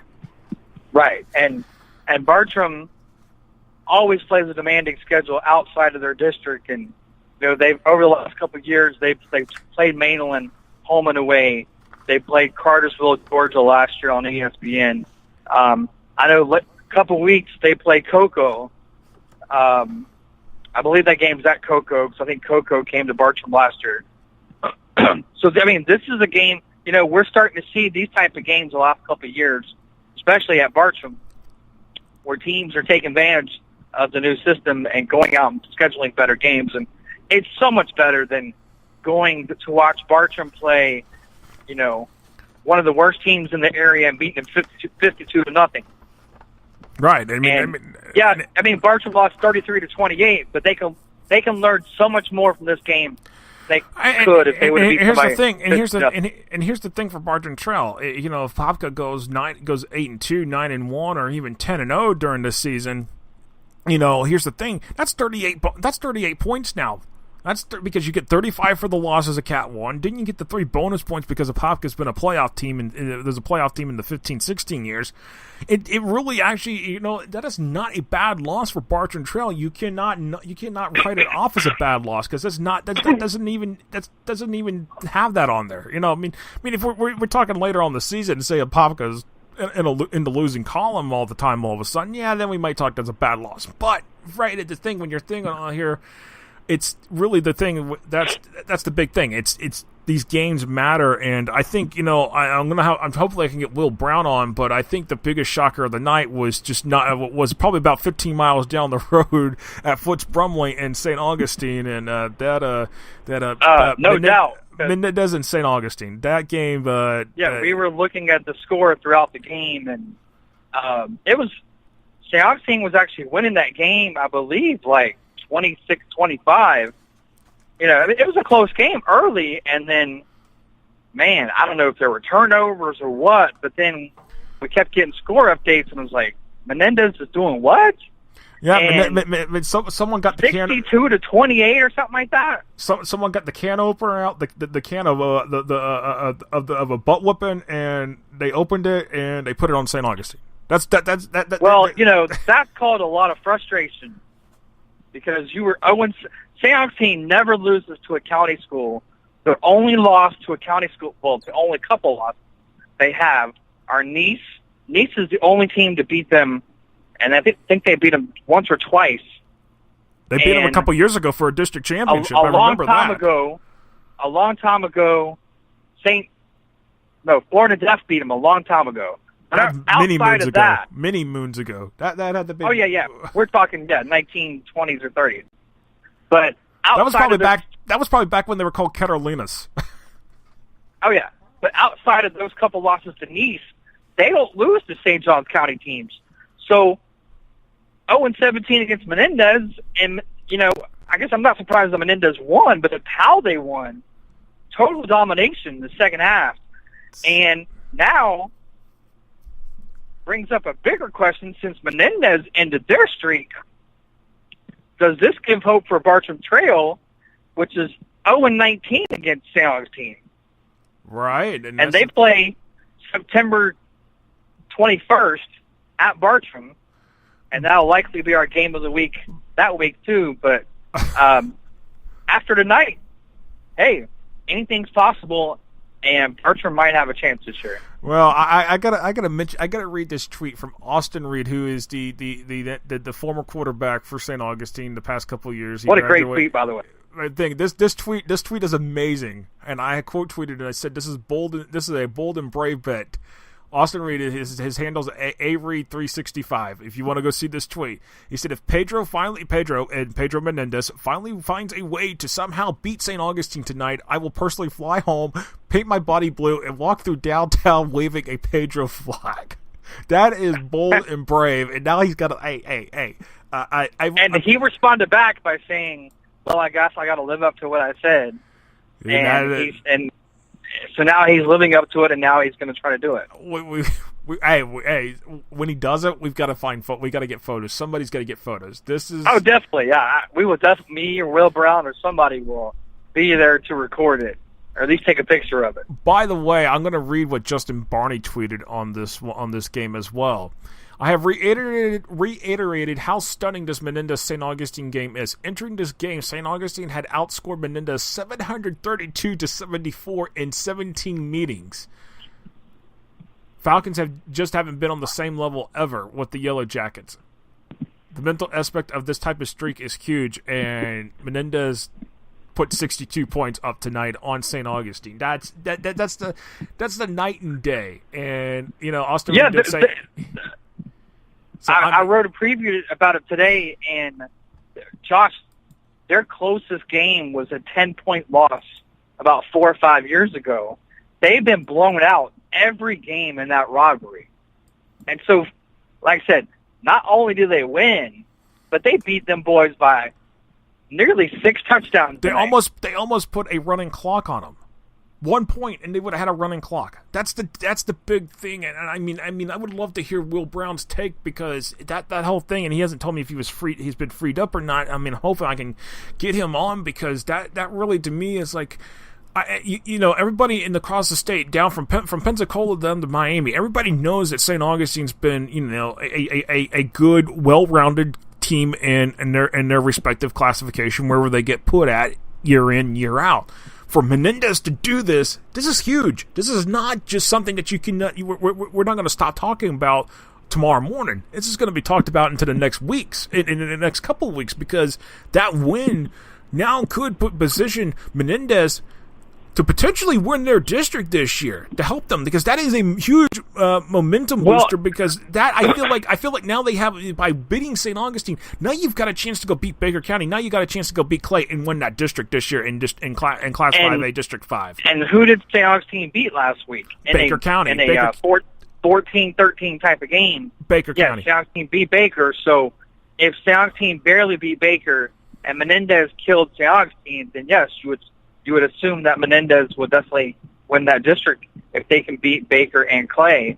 I know Baker struggled against Ed White tonight, only winning 14-8. Maybe Ed White's better than we think, and I know Clay killed the Broncos again. Right. So I mean, it's just something tells me that. The hype around Menendez is, some people were thinking, don't totally go put all the chips on the table for Menendez yet. Well, now we have a win here that tells us that we should buy in on the Menendez hype. This is not just hype; it's legitimate hype now with Menendez. Well, before I let you go, due to the tragic events of last week, we do have football tomorrow, so I will be up and early tomorrow morning to cover the Lee and Westside game, which is bright and early at 10 o'clock in the morning, thanks to the foolishness at what transpired last week at Rains High School. which, by the way, I called you last week and my phone was dying. Total chaos there last week. And just to tell y'all over the air, quick little story about that is my partner, Andre Ellis, his vehicle was left in the stadium, and he had to go back the next day and pick it up because it was in the middle of the crime scene. So he was able to go home much later after I was, but he had to go back all the way back to the north side to pick up his vehicle because he parked in the same parking lot as where the incident went down. So that's just crazy, and really, my thoughts go out to the victims, especially the one that passed away in that thing, and also and then 2 days later, tragedy struck at the landing down there, and my thoughts and with the thing on that. So it's really Jacksonville's not had it easy this past week, and and then we've had a basketball player passed away in a car wreck. Then Providence they lost one of their players Wednesday night, and the game between them and Fort White got canceled. So it's not been a very, very good week for Duval County and the Jacksonville metropolitan area. I can tell you that. Most definitely, it's been a very somber week with all the tragedy and incidents that have happened over the last 7 days. Hopefully, we'll have a much better week this week. Yeah, definitely, indeed. Tomorrow morning, we got Rains at First Coast at 10 a.m. and Lee at Westside at 10 a.m. So this is going to be the norm now in the area, in the Jacksonville areas. Saturday morning games and 5:30 games. I don't know if you heard this, Josh, but Rains at Ed White was moved to next Thursday at 5:30. Yeah, so that's. I mean, it's the thing. I know there were some other games, and they said there's some weeks where games have not been moved. So we'll find out what's going on there. But for now, it seems like it's not too much being shuffled, but enough is being shuffled to make you go home. So there's that. Yeah, it's just about 1 or 2 games each week now. We'll have shuffled, just because they want to avoid future altercations. So they're moving games to either Thursday and Friday at 5:30 or Saturday morning at 10 a.m. But it's just, they say it's only up to 12 games the whole entire year. So We'll see. And they're releasing information about once a week. So, but as always, we look forward to week 3 next week, and we're tentatively going to do the Lee Mandarin game next week, which should be a good one because how about the Mustangs taking Godby toe-to-toe in overtime? I mean, I did not see that. It was an overtime game, but 47-44 overtime. I mean, that's Godby gets out of there just by a hair. So, Corey, I appreciate you taking a few minutes of your time. I'll get with you. Talk to you next week. All right, sounds good. All right. That was Corey Davis from DuvalSports.com talking to us here on the FloridaHSFootball.com Friday Night Scoreboard. Let's get into East Central Florida scores real quick here. Halifax 40-0 winner over Florida Def last night. Umatilla 42-13 winner over Mount Dora. Atlantic out of Port Orange 34-0 over Bell. Deltona 35-6 over Spruce Creek. Looking over some other scores, of course, Mainland Falls tonight at the Freedom Bowl earlier this afternoon, 39-36 to Bob Jones out of Alabama. Space Coast comes up of a 2-point winner over Father Lopez, 28-26. Orlando Christian Prep, a 42-13 winner over Mount Dora Christian. Eustis, 62-26 over Leesburg. Lyman, 34-6 over Lake Howell. Columbine last night defeats Orange City University, Columbine out of Colorado, 27-14 over Orange City University. Lake Mineola Lake Mineola falls tonight after leading that game to South Lake 54-35. Bishop Moore 21-14 winner over Lake Brantley. Cocoa Beach 33-0 over Warner Christian. DeLand 20-17 over Seminole out of Sanford. Niceville 42-17 over East Ridge. Palm Coast a 34-3 winner over New Smyrna Beach. Winter Park 34-10 over Oviedo. Crescent City 41-0 over Nation Christian, and we've got some other scores still lurking around out there that we'll have to get for you, but that is the thing. So right now, but a lot going on around here in the Sunshine State.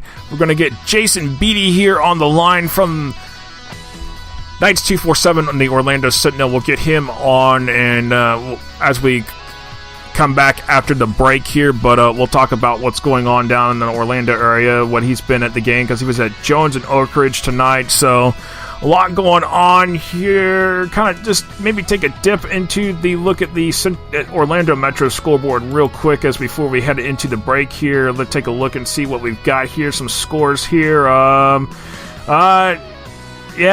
Foundation Academy comes up 20-13 over Kingdom Prep. Lake Nona 42-27 over Boone, and then East River 35-13 over Cypress Creek. But we'll be right back here in about 4 minutes or so here on the FootHSFootball.com Friday Night Scoreboard.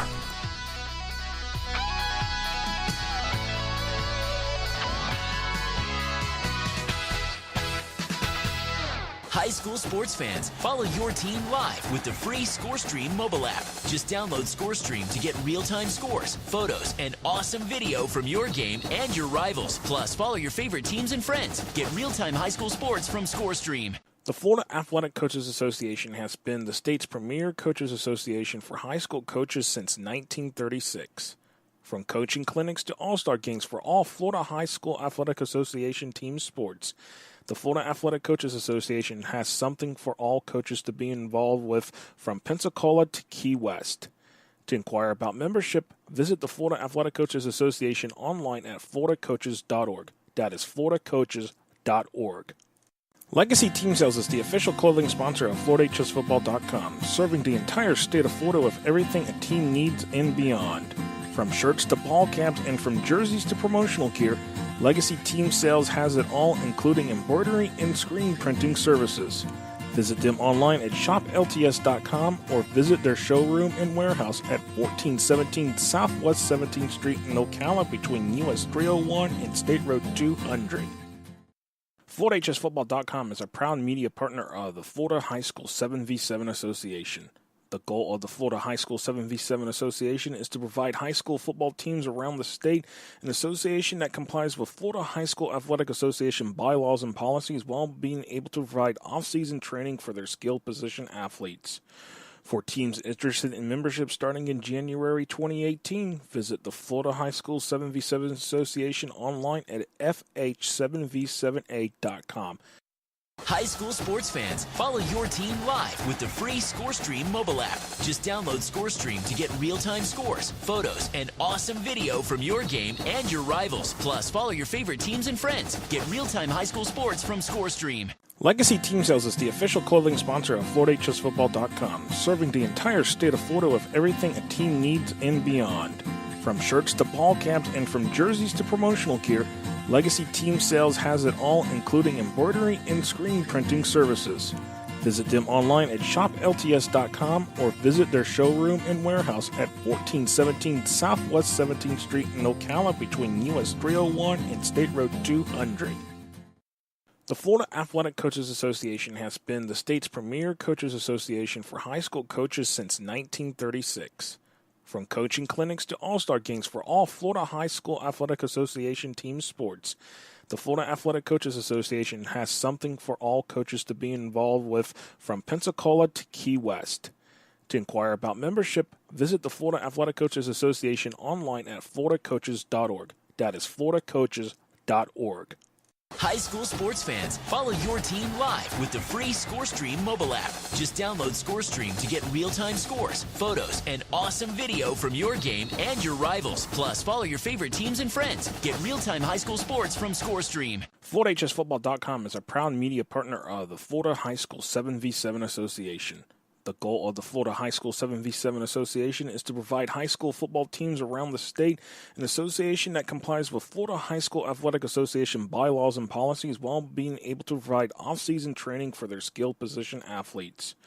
For teams interested in membership starting in January 2018, visit the Florida High School 7v7 Association online at fh7v7a.com.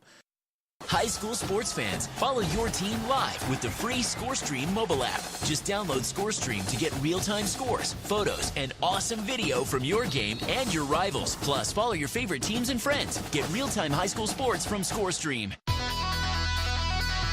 Okay, welcome back here to the Friday Night Scoreboard here on FloydHSFootball.com, coming to you live as we do each and every week, every Friday night, 10 to midnight. Well, we might past a little midnight, depending on everything. You know, we got that flexibility here, is doing live internet radio. It's radio, but it's internet radio. More flexibility with that, I'll tell you that.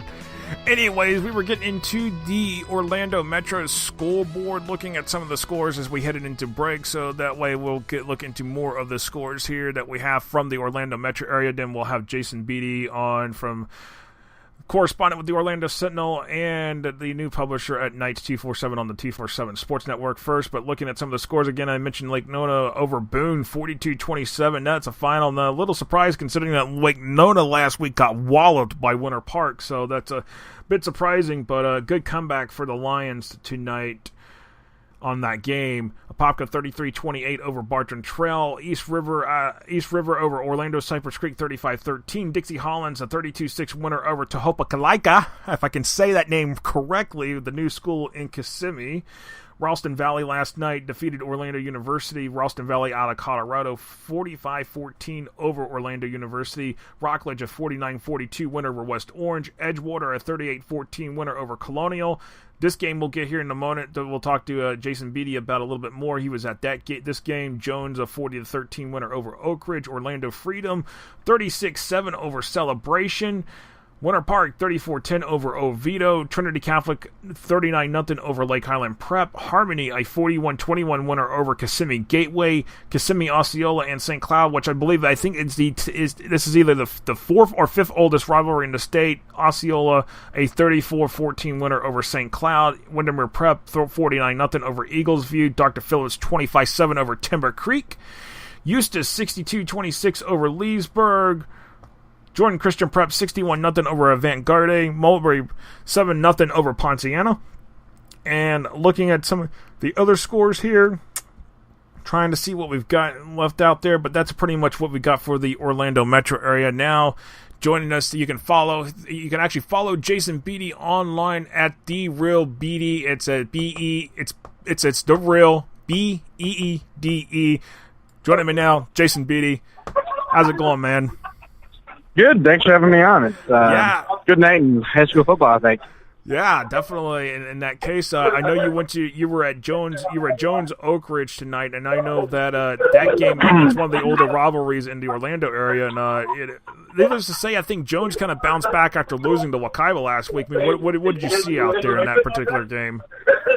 Yeah, I mean, Wakaiba was a pretty good team, one of the best teams in the state. So they lost their first game of the season, and they had bounced back at home.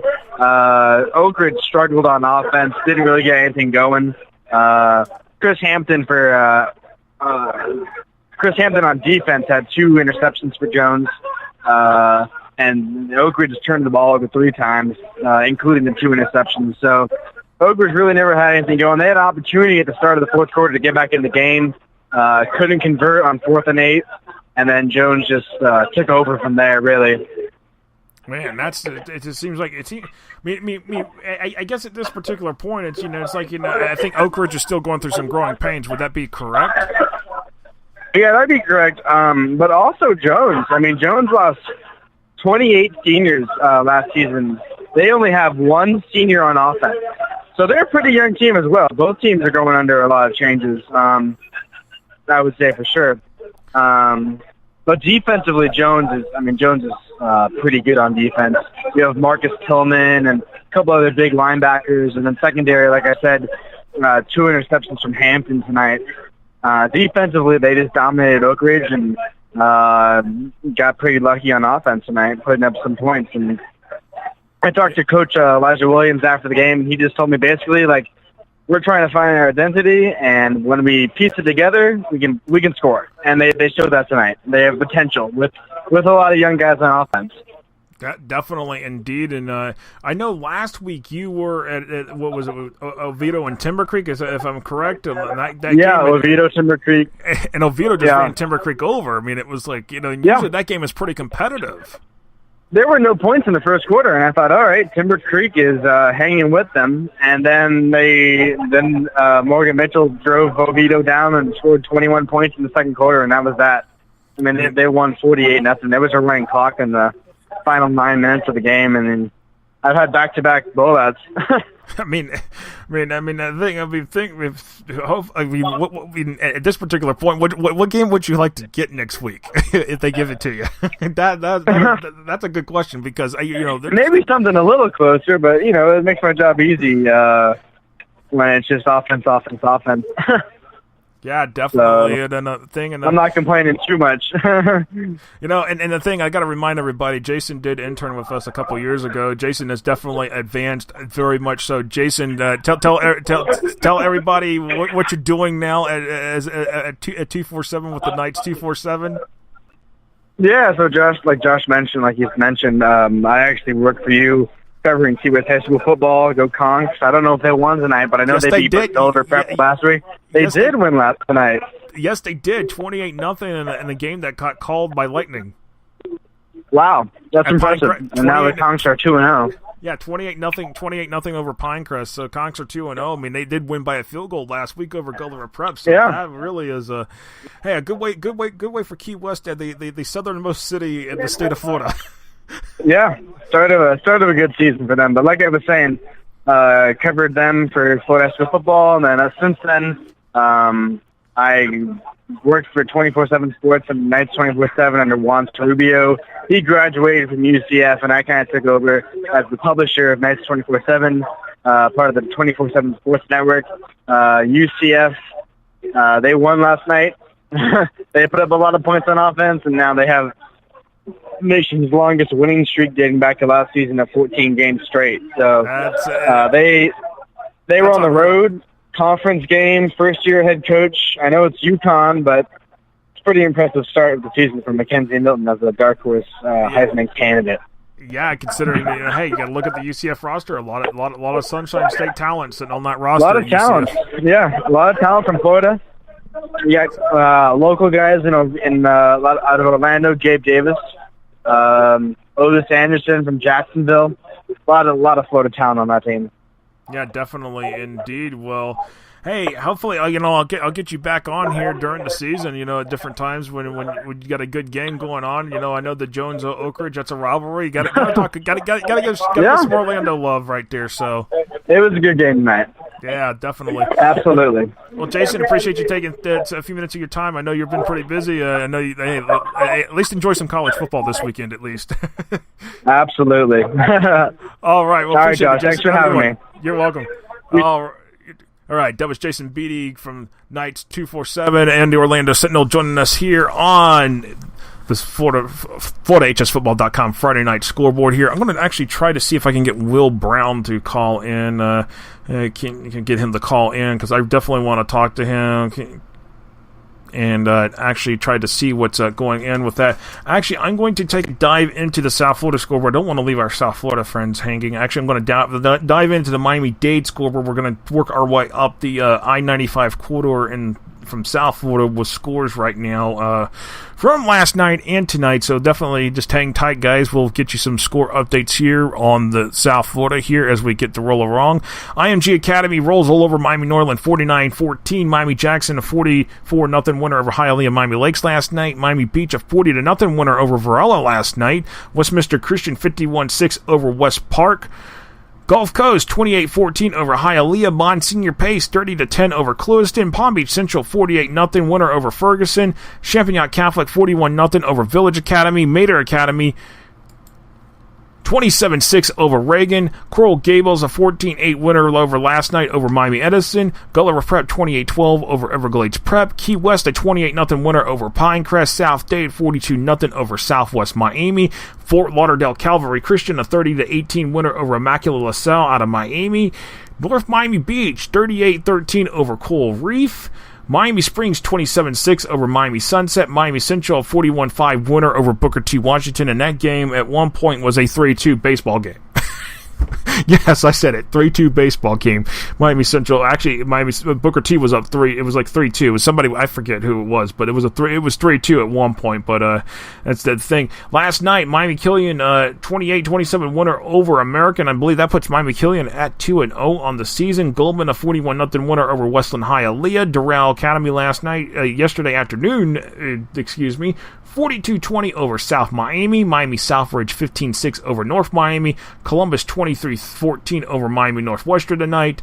Palmer Trinity 38-24 over Somerset Silver Palms. Marathon 22-14 over St. Brendan. Miami Christian 30-7 over Ransom Everglades. Miami Christian is playoff eligible this year, and they are 2-0 on the season. So good jobs hats off to the victors, getting a good start on their season. And that was a look at the Miami-Dade and Keys scoreboard. I'm actually going to jump into Broward County here real quick, and actually I'm trying to see if I can get Will Brown to call in. Otherwise, I'm going to get Will Turner from W. Turner Productions down in Tampa. That's what his site is called. I'll get it correct here.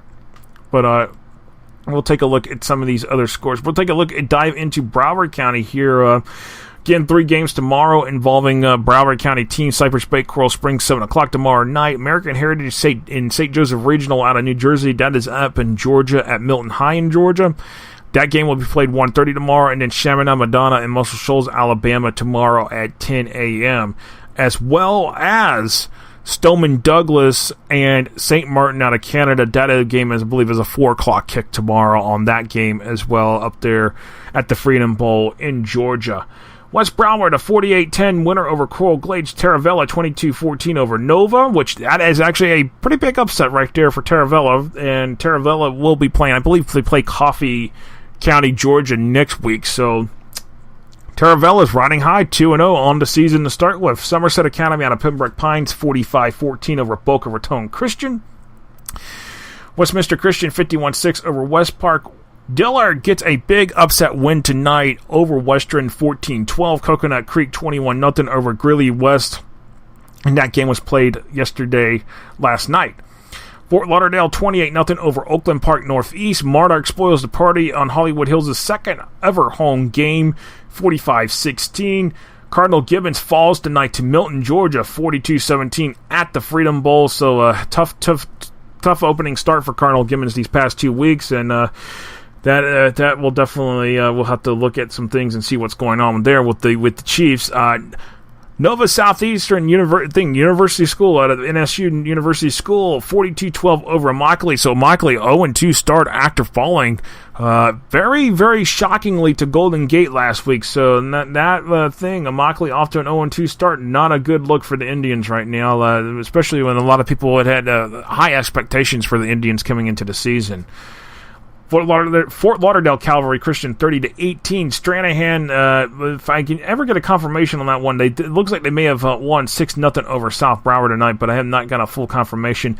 Plantation 37-6 over Blanche Ely.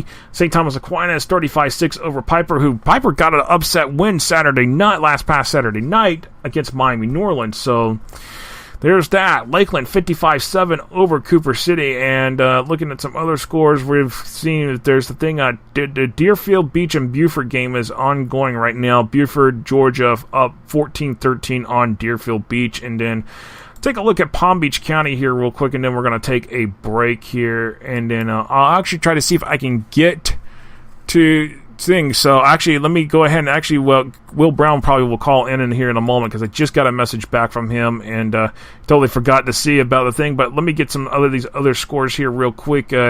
Glades Day 41-10 over Community School out of Naples. Vero Beach 46-0 over Wellington. Ridge Community 28-14 over Boca Raton. Palm Beach Lakes 34-6 over Lake Worth.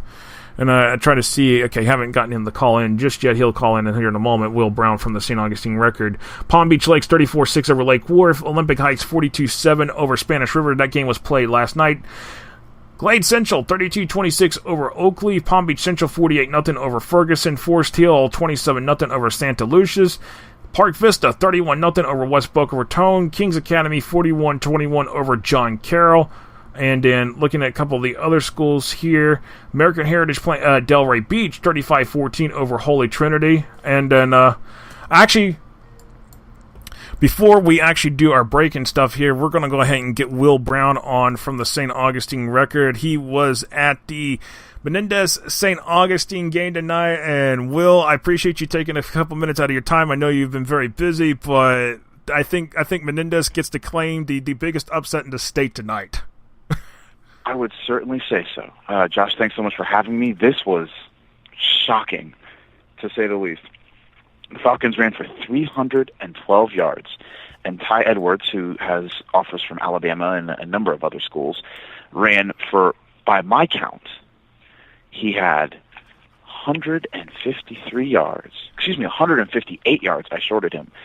So he had 158 yards and 21 carries and 5 rushing touchdowns. Whoa. Yeah, someone might be going up for Class 5A for the Rydell Player of the Week in Class 5A right there. That, I think, is definitely going to be a solid nomination for that right there. You might as well give it to him. I think that's going to be pretty much. I'm sorry, anybody else in Class 5A. I think the award's already handed out. And I didn't mention that he had a kickoff return either for a TD. That's just why. Kind of give us some insight. What happened at Foots Brumley that all of a sudden just the Yellow Jackets just finally just well, it's just shocking. It's shocking. I was going to save this stat. There's a stat. I encourage everyone to read the St. Augustine Record. There is a stat that was so surprising. I'm going to tease and say, read the St. Augustine Record, because tonight's contest has, I won't say unprecedented, but what Pedro did to St. Augustine has not happened in a long time. And and I remember you telling me that okay, St. Augustine might lose 2 or 3 games, and this season, you had some uneasy feeling that the AP poll ranked them. I ranked them going into the season. I'm thinking, okay, well, they beat Baker County 14-13. Okay, good. Thinking maybe good game. You're coming off. Baker County's coming off the 5A state runner-up. St. Augustine coming off state semifinal appearance. Okay, you take it as week 1 and you go on. This week it's like, wait a second, maybe St. Augustine is really got it. We got to really kind of look at him again. Take the microscope and say, maybe not so much. Well, here's what happens. St. Augustine doesn't have the depth that it usually did, but it was a 28-all game at one point, and St. Augustine went for it on 4th and 13 from the 38 late in the third quarter, because you can't kick it there, and you might as well go for it. And so quarterback Sammy Edwards found Jaden McDowell for a 38-yard touchdown pass. The ensuing kickoff, Ty Edwards, 79 yards, broke through a number of arm tackles for a touchdown. That was the beginning of the end for St. Augustine. From there, St. Augustine threw an interception. They threw 2 interceptions on consecutive passes. They fumbled it twice, and Menendez took advantage of all of those. That's the thing. Do you think in this whole situation that this has been building up for a while for Menendez, considering under Patrick Turner, and then Patrick Turner getting promoted to AD, Kyle Skipper takes over? Do you think this has just been building up, and now it's just finally the light bulb went off tonight? This is the team that Menendez has been waiting for. And they have multiple seniors, and they have depth. That is the thing that is going to be big for the Falcons going forward. And I'll be honest with you, the northern half of Class 5A in the last 4, 5, 6 years has had some very unique state finalists. Teams that got a group of seniors who played together and made a long run. You think of Baker County, you think of Ponte Vedra in 2016, you think of Crawfordville-Wakulla when Felipe Franks was there, you think of Clay in 2013. Menendez could be that team. That's the thing right there, and I gotta said it. And someone told me to tap the brakes, but I'm not tapping the brakes on this thought. I think the all honesty, Menendez was asking to get themselves ranked, and St. Augustine was kind of like, we're heading for unrank. And that might be the case here, because that really, that's probably the most shocking loss. Even 2 years ago, even a couple years ago, when Nice beat St. Augustine for the district championship, that still was not as bad as what happened tonight. No, because that was, Nice beat him in overtime. But this was not a game that was going to overtime. No. Menendez absolutely throttled St. Augustine. And there's no mitigating circumstances. There's no, this didn't go our way. No, Menendez was, and St. Augustine, Coach Brian Braddock said as much, was the better team tonight. And it was in Ty Edwards and Kenny Logan. I mean, the statement's been made. When's the last time? The statement's been made. When's the last time you heard St. Augustine almost had a running clock put on him? To tell you that this is my ninth football season with the site, and I cannot tell you once in this stretch of time that I've heard St. Augustine getting a running clock put on them between the Joey Wiles led team or Brian Braddock led team. No way, none. I can't come up with one. It hasn't happened. No, exactly. Trinity Christian beat him 40-0 in 2013, but Trinity Christian had athletes for days and also this is just a local. This is a St. Johns County team. Right. That's the difference between a top tier team like that with Trinity Christian. Let's just throw that one out of the equation. If you take that one out, you don't find a game until tonight. That's it. You just don't. This is shocking. It's a shocking, and then this is front page headlines for the St. Augustine Record. Let's just put it that way. Man, Will, this is probably you have to write down. This is probably one of your top 5 shockers. Would you say that in your journalism career, this is probably one of the top 5? The only game that can come to being as shocking as this is Lincoln beating Sefner Armwood for the state title in 2010. That is the only game. I would agree with you. That one was a shocker. This is the most shocking game I can think of off the top of my head that I have covered since that game. And it's not shocking that Menendez won. It's shocking how thoroughly they won. And that's the difference right there. That is the big difference and all of that. But I know. Hey, I'm going to tell everybody go pick up a copy of the St. Augustine Record. If you're not in the St. Augustine Record area to get the newspaper, go to staugustine.com and read the story tomorrow morning. Read it. The story will be up probably by 1 a.m. But there is a statistic in, let's see what paragraph. Statistic in the 1, 2, 3, 4, 5. He's counting paragraphs. There you go. It's in there, but I can tell you, you're going to read that statistic and say, "Oh my goodness!" That's all I can tell you. It is that shocking. Oh, that is going to be a thing. And you did see the tweet from Austin Reed, right? I did, and I hear he's going to actually hold up to that promise. Someone better get photographs when that happens.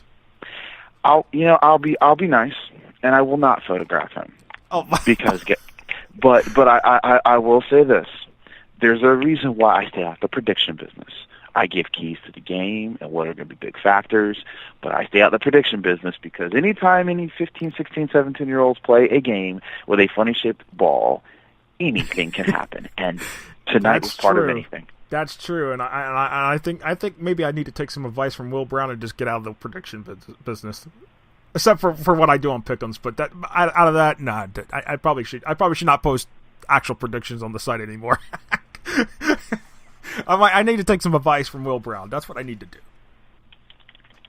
So I'll tell you that. But Will, I definitely appreciate you taking a few minutes. I know it's been busy for you, but I definitely will be taking a look at your article tomorrow morning at some point and looking at that stat. It's crazy. So I'll say this: if I'm a St. Augustine Yellow Jacket, I'm on ice up and rest up because Monday is there's no school either. Can we predict some stadium steps and gassers? It's probably not.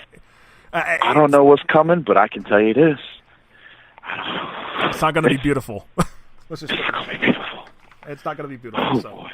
It's not going to be beautiful. But anyways, Will, I definitely appreciate you taking a few minutes. You have a great evening and have a great weekend. Josh, you do the same. Thank you so much. You're welcome. That was Will Brown from That was Will Brown from the St. Augustine Record joining us. Yeah, actually, you can follow him on Twitter at WWBrown19. So, and then staugustine.com for the story tomorrow morning. And if you go pick up a paper if you're in the St. Augustine area, that's my recommendation. So, a lot going on. I need to take a break here. I'm actually going to try to get Will Turner on, but I'm going to try to get some other scores. Actually, let me take a look at some other scores here real quick that we were looking at the Palm Beach scores. Palm Beach Gardens 44-7 over Royal Palm Beach. Looking at some, let's see, who else we got? Cardinal Newman, was a 43-41 barn burner win over Jupiter. Champagnat Catholic 41-0 over Village Academy. Looking at a couple other scores that I've got popped up here. Looks like Boyd Anderson may have won 6-0 over Boynton Beach. We'll try to figure that one out. And Delray Beach Atlantic, huge. They're going to get some attention here.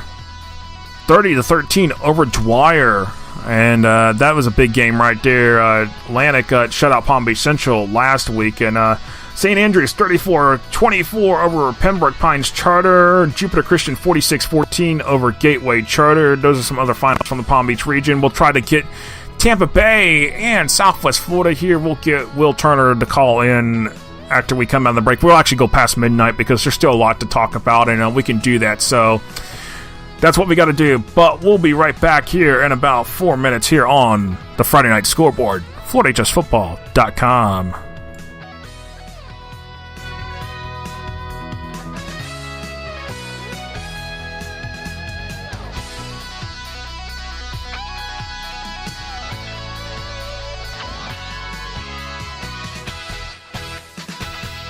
High school sports fans, follow your team live with the free ScoreStream mobile app. Just download ScoreStream to get real-time scores, photos, and awesome video from your game and your rivals. Plus, follow your favorite teams and friends. Get real-time high school sports from ScoreStream. The Florida Athletic Coaches Association has been the state's premier coaches association for high school coaches since 1936. From coaching clinics to all-star games for all Florida High School Athletic Association team sports, the Florida Athletic Coaches Association has something for all coaches to be involved with from Pensacola to Key West. To inquire about membership, visit the Florida Athletic Coaches Association online at floridacoaches.org. That is floridacoaches.org. Legacy Team Sales is the official clothing sponsor of FloridaHSFootball.com, serving the entire state of Florida with everything a team needs and beyond. From shirts to ball caps and from jerseys to promotional gear, Legacy Team Sales has it all, including embroidery and screen printing services. Visit them online at shoplts.com or visit their showroom and warehouse at 1417 Southwest 17th Street in Ocala between US 301 and State Road 200. FloridaHSFootball.com is a proud media partner of the Florida High School 7v7 Association.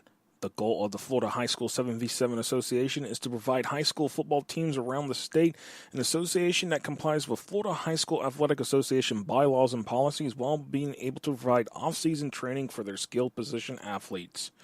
For teams interested in membership starting in January 2018, visit the Florida High School 7v7 Association online at fh7v7a.com. High school sports fans, follow your team live with the free ScoreStream mobile app. Just download ScoreStream to get real-time scores, photos, and awesome video from your game and your rivals. Plus, follow your favorite teams and friends. Get real-time high school sports from ScoreStream. Legacy Team Sales is the official clothing sponsor of FloridaHSFootball.com, serving the entire state of Florida with everything a team needs and beyond. From shirts to ball caps and from jerseys to promotional gear, Legacy Team Sales has it all, including embroidery and screen printing services. Visit them online at shoplts.com or visit their showroom and warehouse at 1417 Southwest 17th Street in Ocala between US 301 and State Road 200. The Florida Athletic Coaches Association has been the state's premier coaches association for high school coaches since 1936. From coaching clinics to all-star games for all Florida High School Athletic Association team sports, the Florida Athletic Coaches Association has something for all coaches to be involved with from Pensacola to Key West. To inquire about membership, visit the Florida Athletic Coaches Association online at floridacoaches.org. That is floridacoaches.org. High school sports fans, follow your team live with the free ScoreStream mobile app. Just download ScoreStream to get real-time scores, photos, and awesome video from your game and your rivals. Plus, follow your favorite teams and friends. Get real-time high school sports from ScoreStream. FloridaHSFootball.com is a proud media partner of the Florida High School 7v7 Association. The goal of the Florida High School 7v7 Association is to provide high school football teams around the state an association that complies with Florida High School Athletic Association bylaws and policies while being able to provide off-season training for their skilled position athletes. For teams interested in membership starting in January 2018, visit the Florida High School 7v7 Association online at fh7v7a.com. High school sports fans, follow your team live with the free ScoreStream mobile app. Just download ScoreStream to get real-time scores, photos, and awesome video from your game and your rivals. Plus, follow your favorite teams and friends. Get real-time high school sports from ScoreStream. All right, welcome back here to the Friday Night Scoreboard here on FloridaHSFootball.com. Josh Wilson coming to you here. We're going to take this past midnight a little bit. We don't have to end it exactly at midnight, thank goodness. Because this is internet radio, not a radio station, so you can just carry it anywhere with you as you go, and we'll carry this past a little bit past midnight here, but a lot going on, some upsets going on around the Sunshine State, but we got more scores to get to. We're kind of behind trying to get all the scores dished out for tonight, but jump into the Space Coast, Treasure Coast, and I will bring on Will Turner on here in a couple minutes here, but a lot going on. Cocoa Beach 33-0 over Warner Christian. Winter Haven 28-10 over Sebastian River. Palm Bay 46-7 over Martin County. Fort Pierce Westwood runs all over Port St. Lucie 37-14. Vero Beach 46-0 over Wellington. Treasure Coast gets the upset in the last seconds of the game over Cocoa 34-29. Delray Beach American Heritage runs all over Holy Trinity 35-14. Kiggs Academy 41-21 over John Carroll. Melbourne Central Catholic goes all the way up to Mississippi and gets they're coming back home with a L over Corniff from Corniff, Mississippi. 46-17 over Melbourne Central Catholic. Melbourne 42-0 over Satellite. Wake Wells 46-6 over Okeechobee. Heritage, Palm Bay Heritage 34-3 over Merritt Island. Fort Dorchester 31-28 over Vieira. And the person who messaged me earlier, if I was wondering if Fort Dorchester and Vieira they would actually match up very well. The score proves it right there. 31-28. Fort Dorchester out of South Carolina, the winner in that game. Canterbury out of Fort Myers 30-7 over St. Edwards. Rockledge 49-42 over West Orange. Bishop Verot 38-13 over Titusville. And then we're going to a couple other scores here. One score I'm going to hold off for a minute, then I will bring Will Turner on because we'll talk about that score because there's some significant things about this particular game I will mention. Space Coast 28-26 over Father Lopez. Union County 40-0 over Merritt Island Christian. And South Fork 23-14 over Fort Pierce Central. And I will go ahead and bring Will Turner on, but this one score we mentioned while we were waiting on the break, this one, Astronaut over O'Galley 30-21 in a battle of former Hernando County coaches. So they meet again on the East Coast. Yeah, hats off to what Justin Worden does over there at Astronaut. Hats off to what Chris Sands does over there at O'Galley. But yeah, Astronaut won. What was the final score on that again, Josh? 30-21 was your final. 30-21. And O'Galley, I read Florida Today story. Off the East Coast. Well, they blew Satellite out last week, 68-0. Yeah, O'Galley's got some dudes from what I understand and what I read. I mean, Justin Worden talked about how he doesn't have a kid with a Georgia offer or something like that in the story that I read, some big D1 offer. But yeah, Brooksville Central versus Nature Coast Tech in Chris Sands and Justin Worden respectively. Big time rivals when they were when they were up in Hernando County in the Tampa Bay area. Both coached some pretty darn good players. The Nature Coast Tech Sharks had Deshaun Smith when Justin Worden was there, and that was the kid that had 60 touchdowns in a season. And then I think Central had his cousin or brother or something along that. I think his name was Devonta. I don't remember off the top of my head, but it was. Guy. Yeah, it was. Devonta. Yeah, Devonta. Yeah, he. So they both had, the Smith relatives. I don't remember if they were brothers or cousins or whatnot, but yeah, Astronaut has done some pretty good things. I mean, they came in. They played Melbourne in the Spring Classic, which I saw, and Justin Morton's doing some nice things. And Justin Morton, wherever he goes, he's gonna try and put together a winning program out there. But yeah, it was interesting to see kind of that little rivalry move out east between O'Galley and Astronaut. And hopefully that's a nice little rivalry for years to come, especially with the coaching up there. Yeah, definitely, indeed, and a lot going on. But let's dive over into your neck of the woods in Tampa Bay area, and you had Chamberlain and Bloomingdale tonight, and I think the team that has the mascot with the Bulls flexed a big muscle tonight. Yeah, and I'm hoping my USF Bulls can do the same thing tomorrow against Elon, but we'll figure that out tomorrow. But yeah, Bloomingdale 32, Chamberlain nothing. Chamberlain comes in as a big favorite. Their front seven looked really good, and they just looked like the better team. But I knew what Bloomingdale had offensively, and I knew it was going to be hard to stop, hard for Chamberlain to stop. And we started out pretty slow to begin the game, and once Bloomingdale started getting a rhythm, and once they realized that they had Chamberlain on the run, they just pressed down the gas pedal and just kept going. If I don't mention this, defensive coordinator Jake Colson is going to kill me. So let me just mention this. Bloomingdale's defense was stellar, and I had talked all week and in the past about Chamberlain's front seven and about how good they were. But let me give some credit to what the Bulls did on the defensive side of the ball tonight. I mean, it's their second straight shutout. They shut out Newsom last week 42-0, but to shut out a team like Chamberlain. Now, sure, Chamberlain was out without the services of Tyler Rydell, the Akron commit, who was out on a one-game suspension. But there were some other weapons for Chamberlain, and that Bloomingdale was able to stop. Anthony Guzman was one. He barely got able to get going, the running back. And as soon as Chamberlain couldn't get that run game established, it made things very hard. One thing that I noted last week was when I saw Bloomingdale and Newsom, Bloomingdale had a little bit of a difficulty in stopping the outside run game. Isaac Trammell from Newsom kind of ran a little bit rampant on the outside, but it's something that they were able to work on through the week, which they made some really nice adjustments this week, and they were able to do what they had to do to stop the outside run. Gabe Jones and Landon Moody looked really good on the inside. Dominic Ganella is a name. He's a Riverview transfer.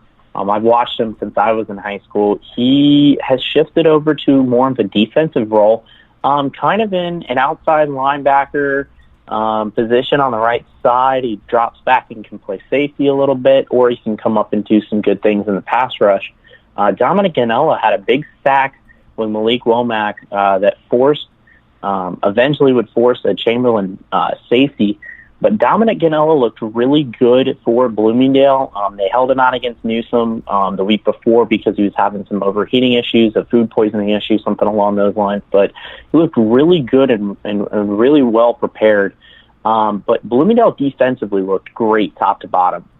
They switched to a 3-4 this year just because of the depth that they had on the offense, on the defensive front wasn't as strong.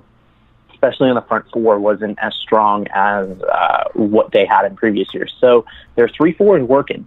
Their outside linebackers are doing some good things between Ganella and James Lowe are doing some good things in the pass rush, can kind of stay back. And offensively, they were able to do it without Terrell Farrell, which was kind of something that Bloomingdale, Farrell had such a great 2017 season. Broke out on a seam, 1,100 yards receiver, doing some great things, but he wasn't. I don't think he had a catch tonight, or if he had a catch, he maybe only had one or two. Chamberlain was so focused on containing Farrell with their 4-star cornerback / safety, John Dixon. He was covering Farrell quite a bit, kind of shadowing him. There were times when Farrell had 3 guys on him, and Lance Alderson, as good as he could be at quarterback, it's going to be hard for even the best quarterbacks to throw through triple coverage all night. But yeah, they did it without him, which was kind of a good sign. I mean, Bloomingdale's so deep at the skill positions with him, and Dominic Ganella goes back to running the running back in the backfield. Charles Montgomery had a couple of rushing touchdowns tonight. He's looked good in his sophomore year, broke out on the scene his freshman year. Rodney Roseborough's been on the outside and in the backfield. Bloomingdale's just so good at the skill positions that it's hard for anyone to kind of match up with them because they're able to do so much. And, Max Warner was an offensive coordinator, quality control assistant at Virginia Tech for a couple of years. So if there's anyone in this county that can manage an offense and manage the depth that they have, it's going to be him. And he did a great job of doing so tonight, and he did a good job of doing so last week. Bloomingdale has yet to score less than 30 points in their 3 games, including the Kickoff Classic that they've played this year. So they're pretty scary. And I think it was a statement win, and I think they kind of made a lot of people realize that they've got something to prove, and that they'll be good this year.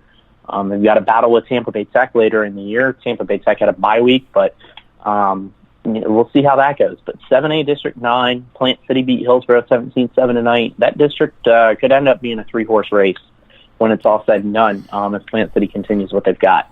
Yeah, definitely, indeed. And speaking of such, I just want to give a shout out. Joseph Gaddy, the head coach at Monroe Day and in Quincy, he just picked up his first win as a head coach tonight, 45-0 over Georgia Christian. So congratulations to him.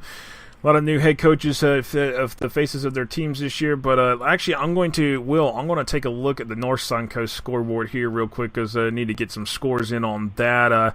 From my understanding is that Anclote Land O'Lakes was postponed tonight, and I think it was due to weather. I'm not 100% sure why they decided to postpone it when everybody else played, but we'll have to find out. There was too much. I'm looking at Rick Mellon, who's their principal.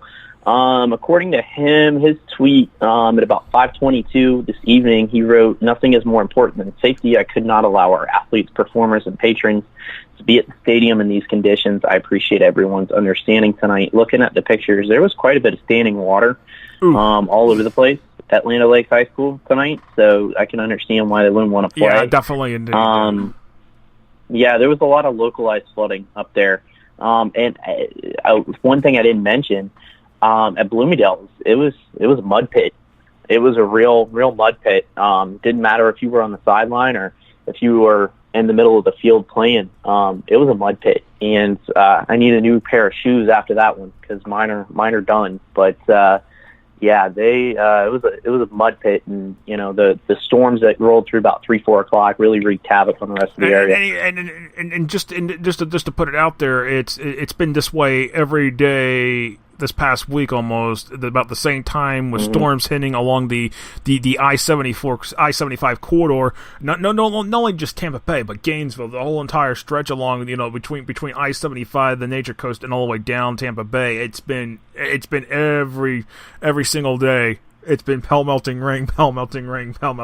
So these fields are taking a beating not only with the rain, but put one high school football game per night, Thursday and Friday, between the JV and varsity, and yeah, it's going to be mud pits everywhere. Yeah, it's hard to do. I mean, some of these fields, in the Bay Area, everybody talks about how Texas has such great high school fields with everybody's got turf and everybody's got, doesn't use these natural grass fields, sure, but some of these fields just, even at the slightest bit, just turn into freaking mud pits. Everything turns into a mud pit. It's really bad, and I don't know. Maybe school districts should put some more money into the groundskeeping. I don't know how let's start do that. Let's start talking about paying coaches more first. Then we can start talking about putting the AstroTurf down. I agree with you. I can agree with you on that. Yeah, let's the thing, but let's look at some other scores. Mitchell 14-0 over River Ridge. That River Ridge, they haven't scored a point yet this season, so it's going to be a long season for those Royal Knights and under Ryan Benjamin. It's going to be a long season. I'll tell you that right now. Yeah, they're down. It's better than what they did against or how they fared against Pinellas Park in week 1. They lost 44-0 or something like that. River Ridge is going to be down. They lost a lot of seniors. They'll be good next year for sure. But we'll see how they react this year. But holding Mitchell is pretty good feat. Yeah, hold that thought right this second, Will. We just finally got a score in from the Deerfield Beach Beaufort, Georgia game, and Deerfield Beach escapes with a win, 19-14. That is a huge upset. A lot of people didn't think Deerfield had a chance, and, well, sure enough, they pull it off, and now they're 2-0. Some people thought Deerfield Beach might start the season off potentially 0-2, 0-3, and sure enough, they're 2-0. So 2 big wins for Deerfield Beach in back-to-back weeks, this week over Beaufort, and then last week over the defending 3A state champs, Chaminade Madonna. So that's what we've got going in. Breaking news. Schedule. Yeah, it is a tough schedule. Definitely, indeed, is a tough schedule for Deerfield Beach to come in, because they got St. Thomas Aquinas coming up in a few weeks, I believe, as well. So it's definitely a thing. Looking at some of the other scores on the North Sun Coast, Lecanto 35-31 over Hudson. Hudson finally gets some points on the board for the first time this year, and they get into a barn burner matchup with Lecanto, but still can't pick up a win yet. But there's that Hernando 30-29 over Dakota Ridge. That game was not actually played in Brooksfield. That game was actually played tonight over actually in the Orlando area as part of the KSA events with that. But 30-29 over Dakota Ridge out of Colorado. University Christian 64-28 over Wildwood. Springstead 17-0 over Wachi. Pasco 54-8 over Gulf. Santa Fe Catholic 9-6 over Seven Rivers Christian in overtime. Crystal River 35-32 over Westport. Villages 48-0 over Hamilton County. Zephyr Hills 10-7 over Sun Lake in overtime. Wow, the heck that I wasn't sure if I was actually expecting that. I expected Zephyr Hills to win, but taking it 10-7. Sun Lake's good. Sun Lake's getting that's good. Sun Lake, I know Sun Lake had been down a couple past years, but expect them to get them back into the mix, and sure enough, here they are. They take Zephyr Hills right to the wire, and that's a pretty good outing right there for them. That's a good loss. I think it is. I mean, because you look at the end of the year and Zephyr Hills is going to be, probably a Cat 1 when it's all said and done. So that's a good loss. I mean, not that any team goes out and says, "Hey, let's go lose against this team." But no, they're something good. They've got some guys. They had a couple of defensive guys that I highlighted in my week 2 preview this week, and let me pull that up real quick. Where are we at? Yeah. Sun Lake had a couple of good performances on the defensive line. A couple of guys had multiple sacks last week, so Sun Lake was good. Here's the thing with Zephyr Hills. The offensive production of Trey Pappas-Mobley, Jaquan Shepard, and Cartel Strong, who've all been part of Nick Carroll's 2019 core that has just developed and gotten better every week, every year. There's 3 of the most dangerous athletes in Pasco County, in the Tampa Bay area, all great players, great kids. They account for 93 of Zephyr Hills' all-purpose yards against Wiregrass Ranch in week 1. So it kind of makes game planning a little bit easier when you've got 3 guys that the ball's going to go to. So I don't want to say they turn one-dimensional, but they become predictable, I guess is a better word for it. But Sun Lake probably took advantage of that. But I think if Charles Harrison III, who was their quarterback that was so good for them last year, if you had given him one more year and he would have been in this offense with Mobley, Shepard, and Strong again. I think Zephyr Hills would have been the most dangerous team in Pasco County, and I think they could have been even better than they were last year. But obviously, he had to graduate and go on and do better things. But yeah, Zephyr Hills, they're good. They're going to be good. But I think tonight shows just how good his Sun Lake is going to be over the next couple of weeks. They play in that tough Class 6A District 6 with Springstead and Mitchell. So we'll see how they look the rest of the season. But I think this is a good loss for Sun Lake and good for what they're trying to do. Yeah, definitely. Let me take a look at some of the other scores here because I need to get the rest of these scores, especially down in the Tampa Bay area too. Let's get through them. Nature Coast 41-20 over South Sumter, 5A 29-13 over Wesley Chapel. Cypress Creek. I would say that Cypress Creek was they're getting closer to finally getting that first win. They've got to be on the other side of that scoreboard, but. Wesley Chapel, Cypress Creek, they're showing some signs that they may be in the mix to try to win a few games this year. Dunellen 32-6 over Citrus, Wiregrass Ranch 43-14 over Wesley Chapel, and Zephyr Hills Christian picks up a big win tonight, 20-6 over North Florida Christian. So that is huge right there for Zephyr Hills Christian to get a win tonight over one of the top teams in Class 2A. So Zephyr Hills Christian, they're going to catch some attention for the 2A rankings next week with that win. So just hold tight.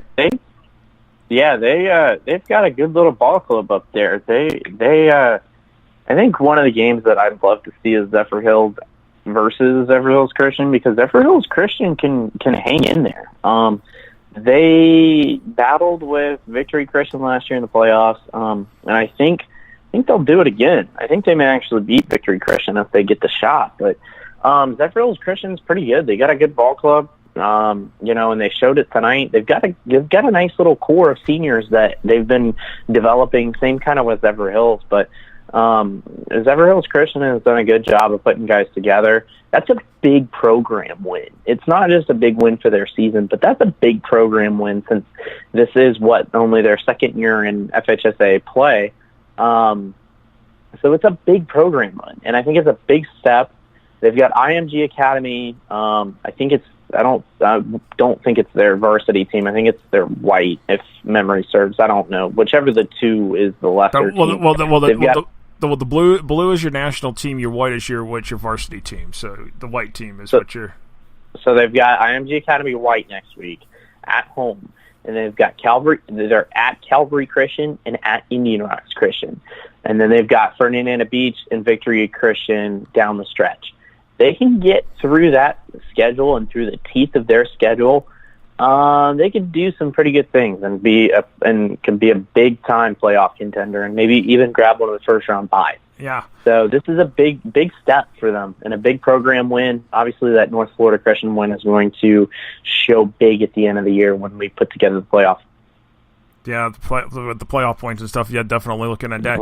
Looking at Hillsborough County right now, Carrollwood Day 61-6 over Northside Christian. Alonzo 10-7 over Middleton. Hey, your Riverview Sharks 7-0 over Tampa Freedom. How about that one? Yeah. I'll just leave it at that. We'll just keep rolling on. Indian Rocks 30-20 over Tampa Bay Christian. Jefferson 13-6 over Steinbrenner bounces back after they lost to Plant City last week, and the way they did because no one saw that one. Sickles 39-6 over Durant. Strawberry Crest 7-6 over King. Plant 40-6 over Robinson. At Sefner Christian, 49-0 over Southwest Florida Christian. Gaither, 30-8 over Brandon. Blake, 45-33 over Wharton. Out of Door, 41-8 over Bayshore Christian. Spotto, 20-15 over Leonard. St. Stephen's Episcopal, 17-6 over Cambridge Christian. Tampa Catholic, 30-0 over Terrapin Springs. Bloomingdale, your game the night of 32-0 over Chamberlain. Plant City, 17-7 over Hillsborough. East Bay 20-7 over Newsom, and Berkeley Prep 14-7 over Calvary Christian out of Clearwater. So that's looking at Hillsborough County. And any quick takeaways on those scores that I just mentioned? That's a big win for Berkeley Prep. They needed that after losing to CCC last week after having the lead and going into that rain delay. That's a good way to battle back, and that's a region win because they're in that region with Calvary Christian. So that's a big one. I think they're in the same region as CCC too. Right, they are. They are, and I know that Berkeley Prep had momentum in that game, so that was definitely they had the momentum, and they probably could have put a hurting on CCC if they had not had that rain delay. And I think they did it without Josh. I think they did it without Josh Youngblood tonight because he texted me the other day saying that he had broken finger. So that's a big win for Berkeley Prep, especially if Youngblood didn't play, just because you had to go to somebody else as your quarterback and kind of your main offensive field general. That's a big win. Plant at Robinson's my other big one. It's a South Tampa rivalry. Always a good one between those two teams. Robinson got Plant in the spring, if memory serves, but I mean, Plant was without their quarterback and a couple other of the offensive pieces, so take that for what it was worth. But Plant's rolling along. Plant looks good offensively. I think they've got a lot to like. I made the comment to Robert Wiener via email this afternoon or yesterday night saying that offensively, I thought what I saw against Hillsborough looked just as good, if not better, than what their 2016 team had when they last went to the state championship and lost to St. Thomas Aquinas. Take that for what it's worth. I'm just a 19-year-old kid that doesn't know how to cover football, but Plant's offense looks good, man, and they look pretty darn good. Tucker Gleason is the reincarnation of Dane Franson. 4 rushing touchdowns against Hillsborough last week. I'd love to see what his final line is this week against Robinson, but Tucker Gleason is the reincarnation of Dane Franson. Second coming, whatever you believe in, Tucker Gleason will do a lot of great things for the Plant offense. And defensively, they have to get a little bit more. They've got I just lost my train of thought. The Plant defense just needs to kind of tighten up a little bit in order to really make an impact and really cement themselves as a powerhouse in Hillsborough County. I mean, they already are a powerhouse in Hillsborough County, but even more so, and kind of the top dog again. Cement them at that top dog spot. But Plant looks good, and we'll see what they do the rest of the week. The rest of the season. They have Armwood next week, and that's the big rivalry game between them. And then Armwood's coming out of a bye, so it's Armwood for Plant. Then they have a bye, and then they are at Gaither, and then at Sickles to begin their district play. So Plant, this was a big stretch, as Coach Wiener said, between Venice, Hillsborough, Robinson, Armwood. But if they can get through that, and if they can get through this stretch at 2-1, even if they fall to Armwood, they're in a pretty good spot going into week 5. Yeah, definitely. Let me take a look at some Pinellas County scores, and I've got a stat coming up from the Ocala area that I'm going to read off here because this one is ridiculous when I read it off. But let me take the Pinellas County scores. Clearwater Academy 35-14 over Taylor County. Superior Collegiate has a dogfight with Barron Collier and comes out 32-31 on a victory there. So Superior Collegiate 2-0 on the season. That's kind of a bit surprising, but hey, we'll see what they've got going further down in the season. Clearwater Central Catholic 42-20 over Booker out of Sarasota. Again, Berkeley Prep 14-7 over Calvary Christian out of Clearwater. Countryside 55-30 over Boca Ciega. St. Petersburg 37-21 over Lakewood. Dixie Hollins 32-6 over Tahopa Laika out of the new school over in Kissimmee. Tampa Catholic 30-0 over Terrapin Springs. St. John Newman 21-12 over St. Petersburg Catholic. Charlotte 28-0 over Gibbs. Clearwater falls tonight to Braden River 42-35. That game was one of the games last year that they never finished making up, but this year they finally get a full game in. Mother Nature's actually been more participating with football this year for once. Yeah, Breeder definitely a lot nicer to us in week 2 than week 1. Yeah, definitely. I'm looking at this one. I believe Eastlake led this game at one point, but Largo comes back 21-13 over Eastlake. Keswick Christian 26-6 over Cornerstone Charter. Seminole Osceola 21-13 over Dunedin, and there was a couple other games not reported. Pinellas Park Northeast, they don't have a score on officially on that one, but But if there was anything out there indicating Pinellas Park was running all over Northeast, so that pretty much there on that one. Let me read this stat off from up in Ocala. Brian Maurer up at Ocala Westport. This is a stat line. This might get him some attention for potentially Class 7A Player of the Week with the Rydell Player of the Week awards. 40 of 54, 422 yards passing, 5 touchdowns, and only 1 INT. Now, the 40 completions is a Marion County record, topping guys like Dante Culpepper, John Brantley IV, and Nkosi Perry. You said on 50 attempts? 54 attempts. 54. 40 of 54. Okay, well, here's my stick. Here's my stick. Why are you having your quarterback throw 54 times in a game? But okay, that's it. That's a hell of a performance. That's a hell of a performance. Let me get away from my stick. But yeah, that's one heck of a performance. No matter how many passes he threw. And I'm going to pull up the score because I the team who they played tonight is slipping my mind right at the moment, and I'm pulling it up right now on the thing. Okay.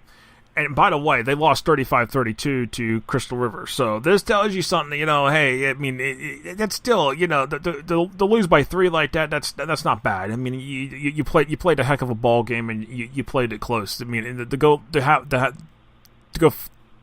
throw 40 completions out of 54 passes, that's an incredible performance. And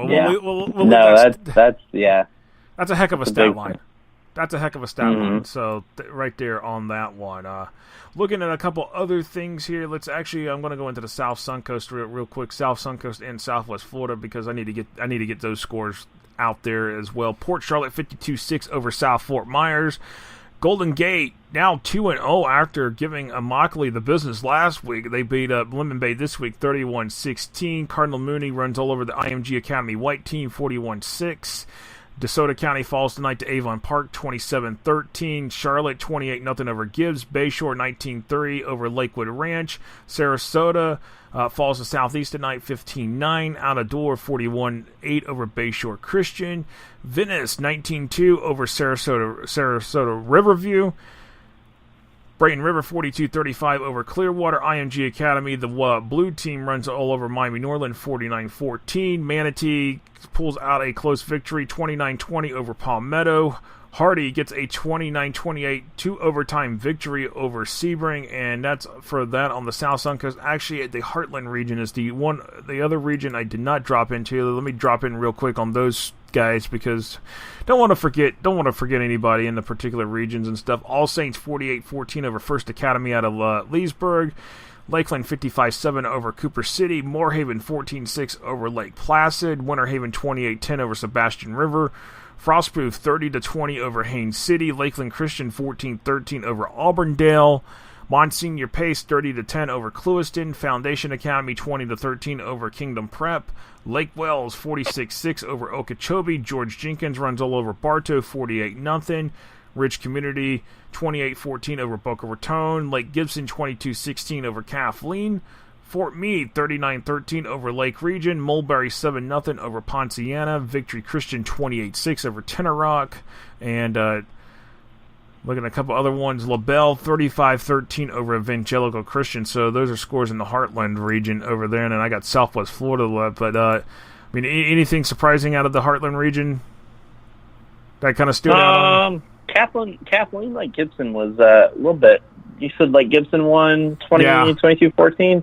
Yeah, it was a close game for most of the part. So yeah, that's Lake Gibson's first one of the year. They needed that. I mean, they lost to that was Kathleen that lost to. They lost to Osceola Kissimmee. That's right. Right. And Kathleen lost to Ocala Vanguard. So I mean, either team needed to win. It's just who's going to come out on top of that. Right, and the biggest thing for Lake Gibson coming into this week were their young guys going to be able to get locked in with their returning starters? And there weren't a lot of them for Lake Gibson. They returned Zach Tater on the offensive line, who was the Virginia commit. They returned Travis Williams at quarterback.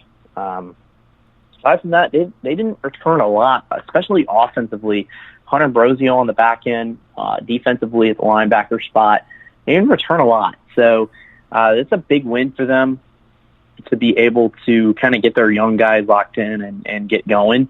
I'm interested to see what their run game stats were, and kind of see who got the bulk of the carries. I was told in the spring that it was going to be Trayvon Boykins that got the majority of the runs, but when I looked at the stats, it wasn't him that got those. So I'm interested to see what they're going to do, because they had to replace a 3,000-yard career rusher in Travell Jones. So, and it's especially hard for any team to do that. So Lake Gibson had to rebuild, especially on the offensive side of the ball. I'm excited to see what Morvin Joseph did defensively out of the DN spot. But this is a good win for Lake Gibson to be able to get their young guys in and get some confidence rolling back in that program. Yeah, definitely, indeed. And actually going to take a look at things in Southwest Florida right this second here, the last part of the state that we really need to hit upon real quick here. And Cape Coral 40-0 over Estero, University School 42-12 over Immokalee, Glades Day 41-10 over Community School of Naples, and Gulf Coast 28-14 over Hialeah, Fort Myers 28-20 over North Fort Myers, Northport 14-7 over Ida Baker, Oasis 39-0 over Marco Island Academy, Golden Gate 31-16 over Lemon Bay, Mariner 39-14 over Island Coast, Cypress Lake 27-0 over East Lee County, Naples falls tonight to Miami Palmetto for the second straight year, 26-17, Seffner Christian 49-0 over Southwest Florida Christian, Canterbury 30-7 over St. Edwards, Lehigh last night a 12-6 winner in overtime, Bishop Verot 38-13 over Titusville, Riverdale 35-7 over Palmetto Ridge. Riverdale might be for real this year, and Jupiter Christian 46-14 over Gateway Charter. So that's pretty much, we've hit every corner of the state tonight. I can tell you that right now in full confidence. There you go. Yeah, that's what this is intended to do. Yeah, there's a lot of good scores, and a lot of surprises. A lot of questions still yet to be answered. Let me track back to that South Suncoast score that you mentioned earlier. You said Venice was over Sarasota Riverview 19-2. Yeah, that's just an interesting one. I'll actually bring up the other Manatee County score, the Manatee County score that you mentioned on that South Suncoast while we're talking about it. But yeah, Venice took down Sarasota Riverview tonight. They were up 10-2 at the half. Venice lost pretty heavily to Vero Beach, so that's a good win for them. Sarasota Riverview drops to 1-1 after beating Booker last week. So it's gonna. I need to see more about what Sarasota Review's got, because there are 3 games of sample size right now.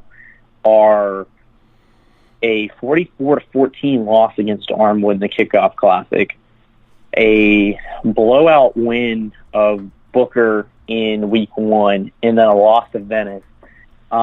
They've got Palmetto next week, and then they open with their district slate with Steinbrenner, Alonzo, Palm Harbor. But I don't know if Sarasota Riverview is going to be the type of team that they have been in previous years. Could be wrong, but I don't know. Venice, on the other hand, that was a must-win, and I think they go into another must-win next week with Charlotte. If they come out of that stretch 2-1, that's going to vastly help them in the playoff race. I don't think Charlotte is a Cat 1 at the end of the year. I think they're Cat 2. So if they lose, that loss may hurt them. Now they're still without John Peacock, so another week with Larry Shannon on the sidelines, which as the interim head coach, which necessarily isn't a bad thing for Venice, because he's a very capable coach and a very good coach. So, but yeah, that was a must-win for Venice, and they got the job done on the road too at the Ram Bowl. So that's a good win for Venice. The other score, Manatee and Palmetto. Manatee lost to Palmetto 35-7 over a two-day win in in 2017. They come back to get Palmetto 29-20. It's a good win, a very, very, very good win, and it gives me some confidence for what they're able to achieve. Something that I noted in my Week 1 preview was that Keon Fordham, who's their athlete that kind of did a little bit of everything, is going to be able to focus a little bit more on the outside because they've got a good quarterback in Anthony I'm probably going to butcher this last name, Skiddieri, something along those lines. But he looks to be a capable quarterback. Maybe not the one like the ones of the past, especially with the last solid starter from Manatee and AJ Colagiovanni. But it looks like they've got some stability at quarterback, which kind of is a good sign for the rest of their offense, especially when you're able to get Fordham to do whatever, to do some other things on the offensive side of the ball, which is, what they want, what they needed to do, and what they were unable to do last year. Palmetto, it raises a question for me just because Anthony Marino was so good in Week 1. He had 6 touchdowns against Southeast. So it's going to be interesting to see how Palmetto bounces back. Like I said, they've got Sarasota Riverview this week, and then they open district play at Braden River in Week 4 when Kurt Bradley comes back. So I think next week is a must-win for Palmetto to get out of these first 3 weeks at 2-1, and then they go to Braden River and then they host Lake Gibson. So 3 tough weeks for Palmetto and 3 chances to prove themselves. Yeah, definitely, indeed, and a lot going on here with a lot of the teams. Some teams are putting their best foot forward here after 2 weeks in the season. It's still an early sample right now. Some are kind of like so-so, and some are like, well, we thought you were going to be this way, but you're actually you're totally different than what we thought. And I think once we get through next week, we'll definitely have a very good sample size of separating separating the boy from the men from the boys as to who's really going to be in the contender pack, because last year we didn't necessarily get to do that separation because of the way the schedule went when we were we had a hurricane bearing down on us and we missed 2 weeks. This year we're not going to have that. I can promise y'all that we'll be on air next Friday night, because the whole forecast looks very promising for right now, so that's a good thing. Because remember this time last year, Texas was getting hit by Hurricane Harvey, and there was a storm swirling named Irma that was swirling out there that we had to worry about within that next week. So, knock on wood for the rest of the season, but I think we're definitely rolling here. Yeah, teams won't miss a month out of their season, so that's the best part. I think next week we'll answer some more questions. Just looking at the schedule, at least in Tampa Bay, this is what we're looking at Week 3. Armwood at Plant, Champagnat Catholic at Superior Collegiate next week, Sarasota Riverview at Palmetto, Manatee at Braden River, Charlotte at Venice, Clearwater Central Catholic at Tampa Catholic, Lake Gibson at Zephyr Hills, Catalina Ridge Community, Nature Coast Tech Springstead. We've got to host a great game next week. And I love what Corey Davis had to say earlier in your show about how, this new playoff format is definitely giving us some great games. But, the one thing that I'm concerned about when it becomes October and November is going to be, how our Hillsborough County teams, like a Bloomingdale, like a Chamberlain, like a Hillsborough, are going to do, just because they don't have the playoff experience or the out-of-town experience. And we talk about it every week, Josh, but we know just how Hillsborough County schools don't get out of their county except for kickoff classics, except for playoffs. So I think I'm interested. I'll say my opinion right now. I'll just say it right now. Hillsborough County, they've got to. It all comes down. We all know it's centralized funding. They've got to get away from that, because if they don't, what they're going to see here is when we get into this next classification cycle, they're going to be left with the 3 yards and cloud of dust. That's what's going to happen. And No, it's actually agree showing with you. already now that they're being left behind in that 3 yards of cloud of dust, but it's actually going to get worse in this next cycle if they don't start loosening up that grip. Maybe they need to let a couple of those games where it's, is it necessary for an Armwood to play Strawberry Crest? I don't think so. Just because they're neighbors doesn't mean you should be playing. And here's the thing. The only two teams that really have that out of town experience and the out of town knowledge is going to be Armwood and Plant, because those are your top two teams. Hillsborough County, recognizes that. They're going to be a little less stringent upon who they play. I mean, obviously we saw Plant take on Venice, and in the Kickoff Classic we saw Armwood take on Sarasota Riverview. Nobody else traveled that far. Alonzo traveled the countryside, and that was 20 minutes away, if not less. But going back over those Kickoff Classic games, nobody played anybody. East Bay played Lakeland. That's about it. But when it comes to the regular season, though, they need to. The thing is that if you really want more of your teams making the playoffs out of Hillsborough County, you've got to be able to. At this particular point, you've got to be able to offer some flexibility on that scheduling, especially for teams like Tampa Bay Tech. That I know that Tampa Bay Tech, they've got they've had some really great squads over the last few years, but I feel like what hurts them at the end is that they haven't really get that experience outside of a team that is not right next door to you, but a little bit further away, because you're going to, by the time you get to the third round, you're going to face somebody that you don't even have a clue about.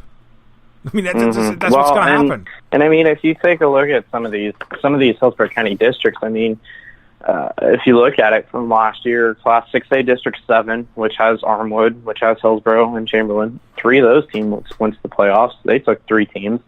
Class 7A District 9 has the potential of taking 3 teams in in Bloomingdale, Tampa Bay Tech, and Plant City. If Plant City continues on their trend, in 7A 9 and that whole 7A Region 3 is going to be kind of an interesting scenario, especially because you've got 7A 11, which takes 3 every year with Braden River and Venice and Palmetto, and then of course 7A 10 with East Lake and Countryside and St. Petersburg, and they're always good. So I think from a playoff perspective, if you look at it, I think there's a lot of good teams that aren't getting that out of town experience, but they're going to make the playoffs. I don't think it's necessarily they're not going to make the playoffs. I think it's necessarily when they get to the playoffs, they're not going to fare as well as some of their other opponents. It's maybe Bloomingdale or Chamberlain or Hillsborough may get knocked out in the first round, or may get knocked out in the second round by a Pinellas Park, by an East Lake, by a Countryside, by a team that they're not familiar with, just because they didn't get that chance to play them. And I think that's the biggest thing is if they get to play some of those out-of-county teams, sure, they'll do great. I think Tampa Bay Tech can compete with just about anybody at this rate. They're taking down Armwood showed that. I think Bloomingdale could compete on a regional level, and we'll find that out in the postseason. But I think if you really want to prepare your teams for the postseason, it's got to start in the regular season. And like I said, I love what Corey Davis was talking about how Apopka, they're traveling up the Bartram Trail, and Bartram Trail is going down to Cocoa, and Lakeland's going to Apopka. Lakeland and Cooper City comes to Lakeland, and it's creating all of these great matchups that some of these Hillsborough County teams just don't get a taste of, and that need a taste of. But we'll see, and they'll put the cleats to the grass, and that'll be that. Yeah, definitely in that. But at this particular point, any final thoughts before signing things off for tonight? Go Bulls. USF versus Elon tomorrow night, 6 o'clock at Raymond James Stadium. If you're a USF student listening, pack the stands. I'll be covering it for SoFlo Bulls. My first game out with SoFlo, Bulls.com. So always thankful for the opportunity that Matt Minari gave to me. So excited for that. It's going to be an all-day thing. I'm getting out there at 1 o'clock, I think, tomorrow, so 12 hours away. But man, USF Elon, college football's back, and we're ready for it. I'm ready for it. I'll be ready tomorrow night at 7:30. I'm going to be putting my little behind in section I believe in section 2 at Ben Hill Griffin Stadium. I'll be in the southwest corners this time, so I'll be in a press box, which I'm kind of frustrated about because this is the first time I've been condemned to a press box since the 2016 state championships. So football state championships. So. Oh, they're condemning you to the press box. Interesting experience. They won't let college football rules, man. They won't let you on the sideline unless you're a photographer, totally, huh? Or not even that, probably. Yeah, they allow you. The way they do it at USF is they allow you to go on the field before the game and within the last 6 minutes of the game. So you get a little bit of the on-field taste, but again, I'll be spending 2.5 hours in a press box, which will be nice for next week when we play Georgia Tech at 12 o'clock.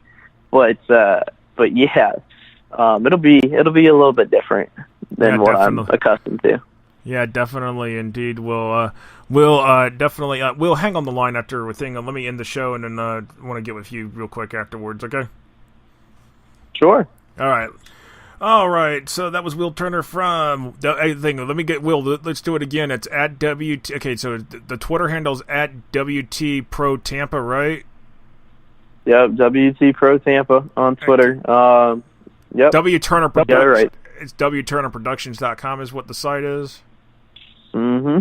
All right, and then you can also follow Will at TB Turner 813. So there you go.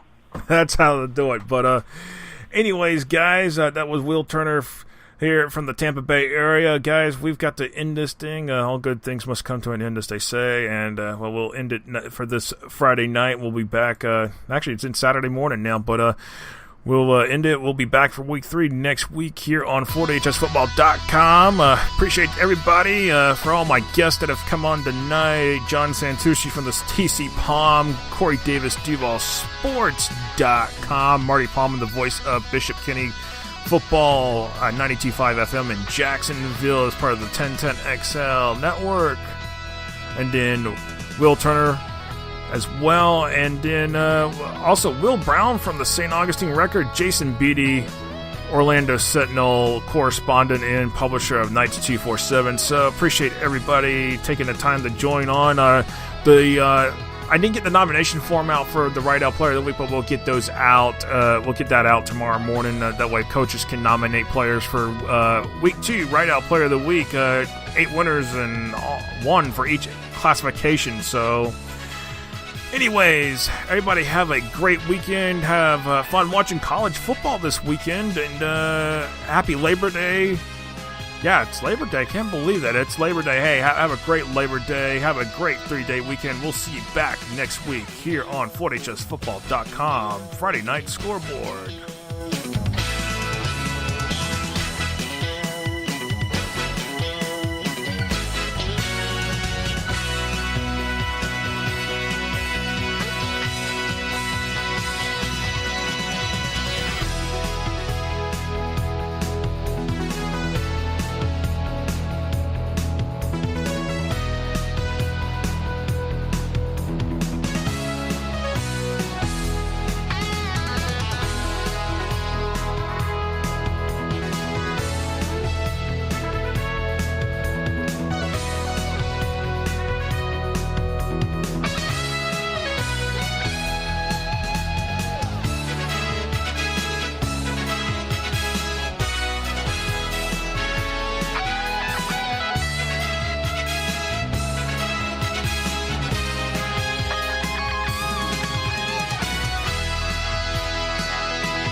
This has been a production of FortHSFootball.com. Copyright 2018, Florida HS Football LLC.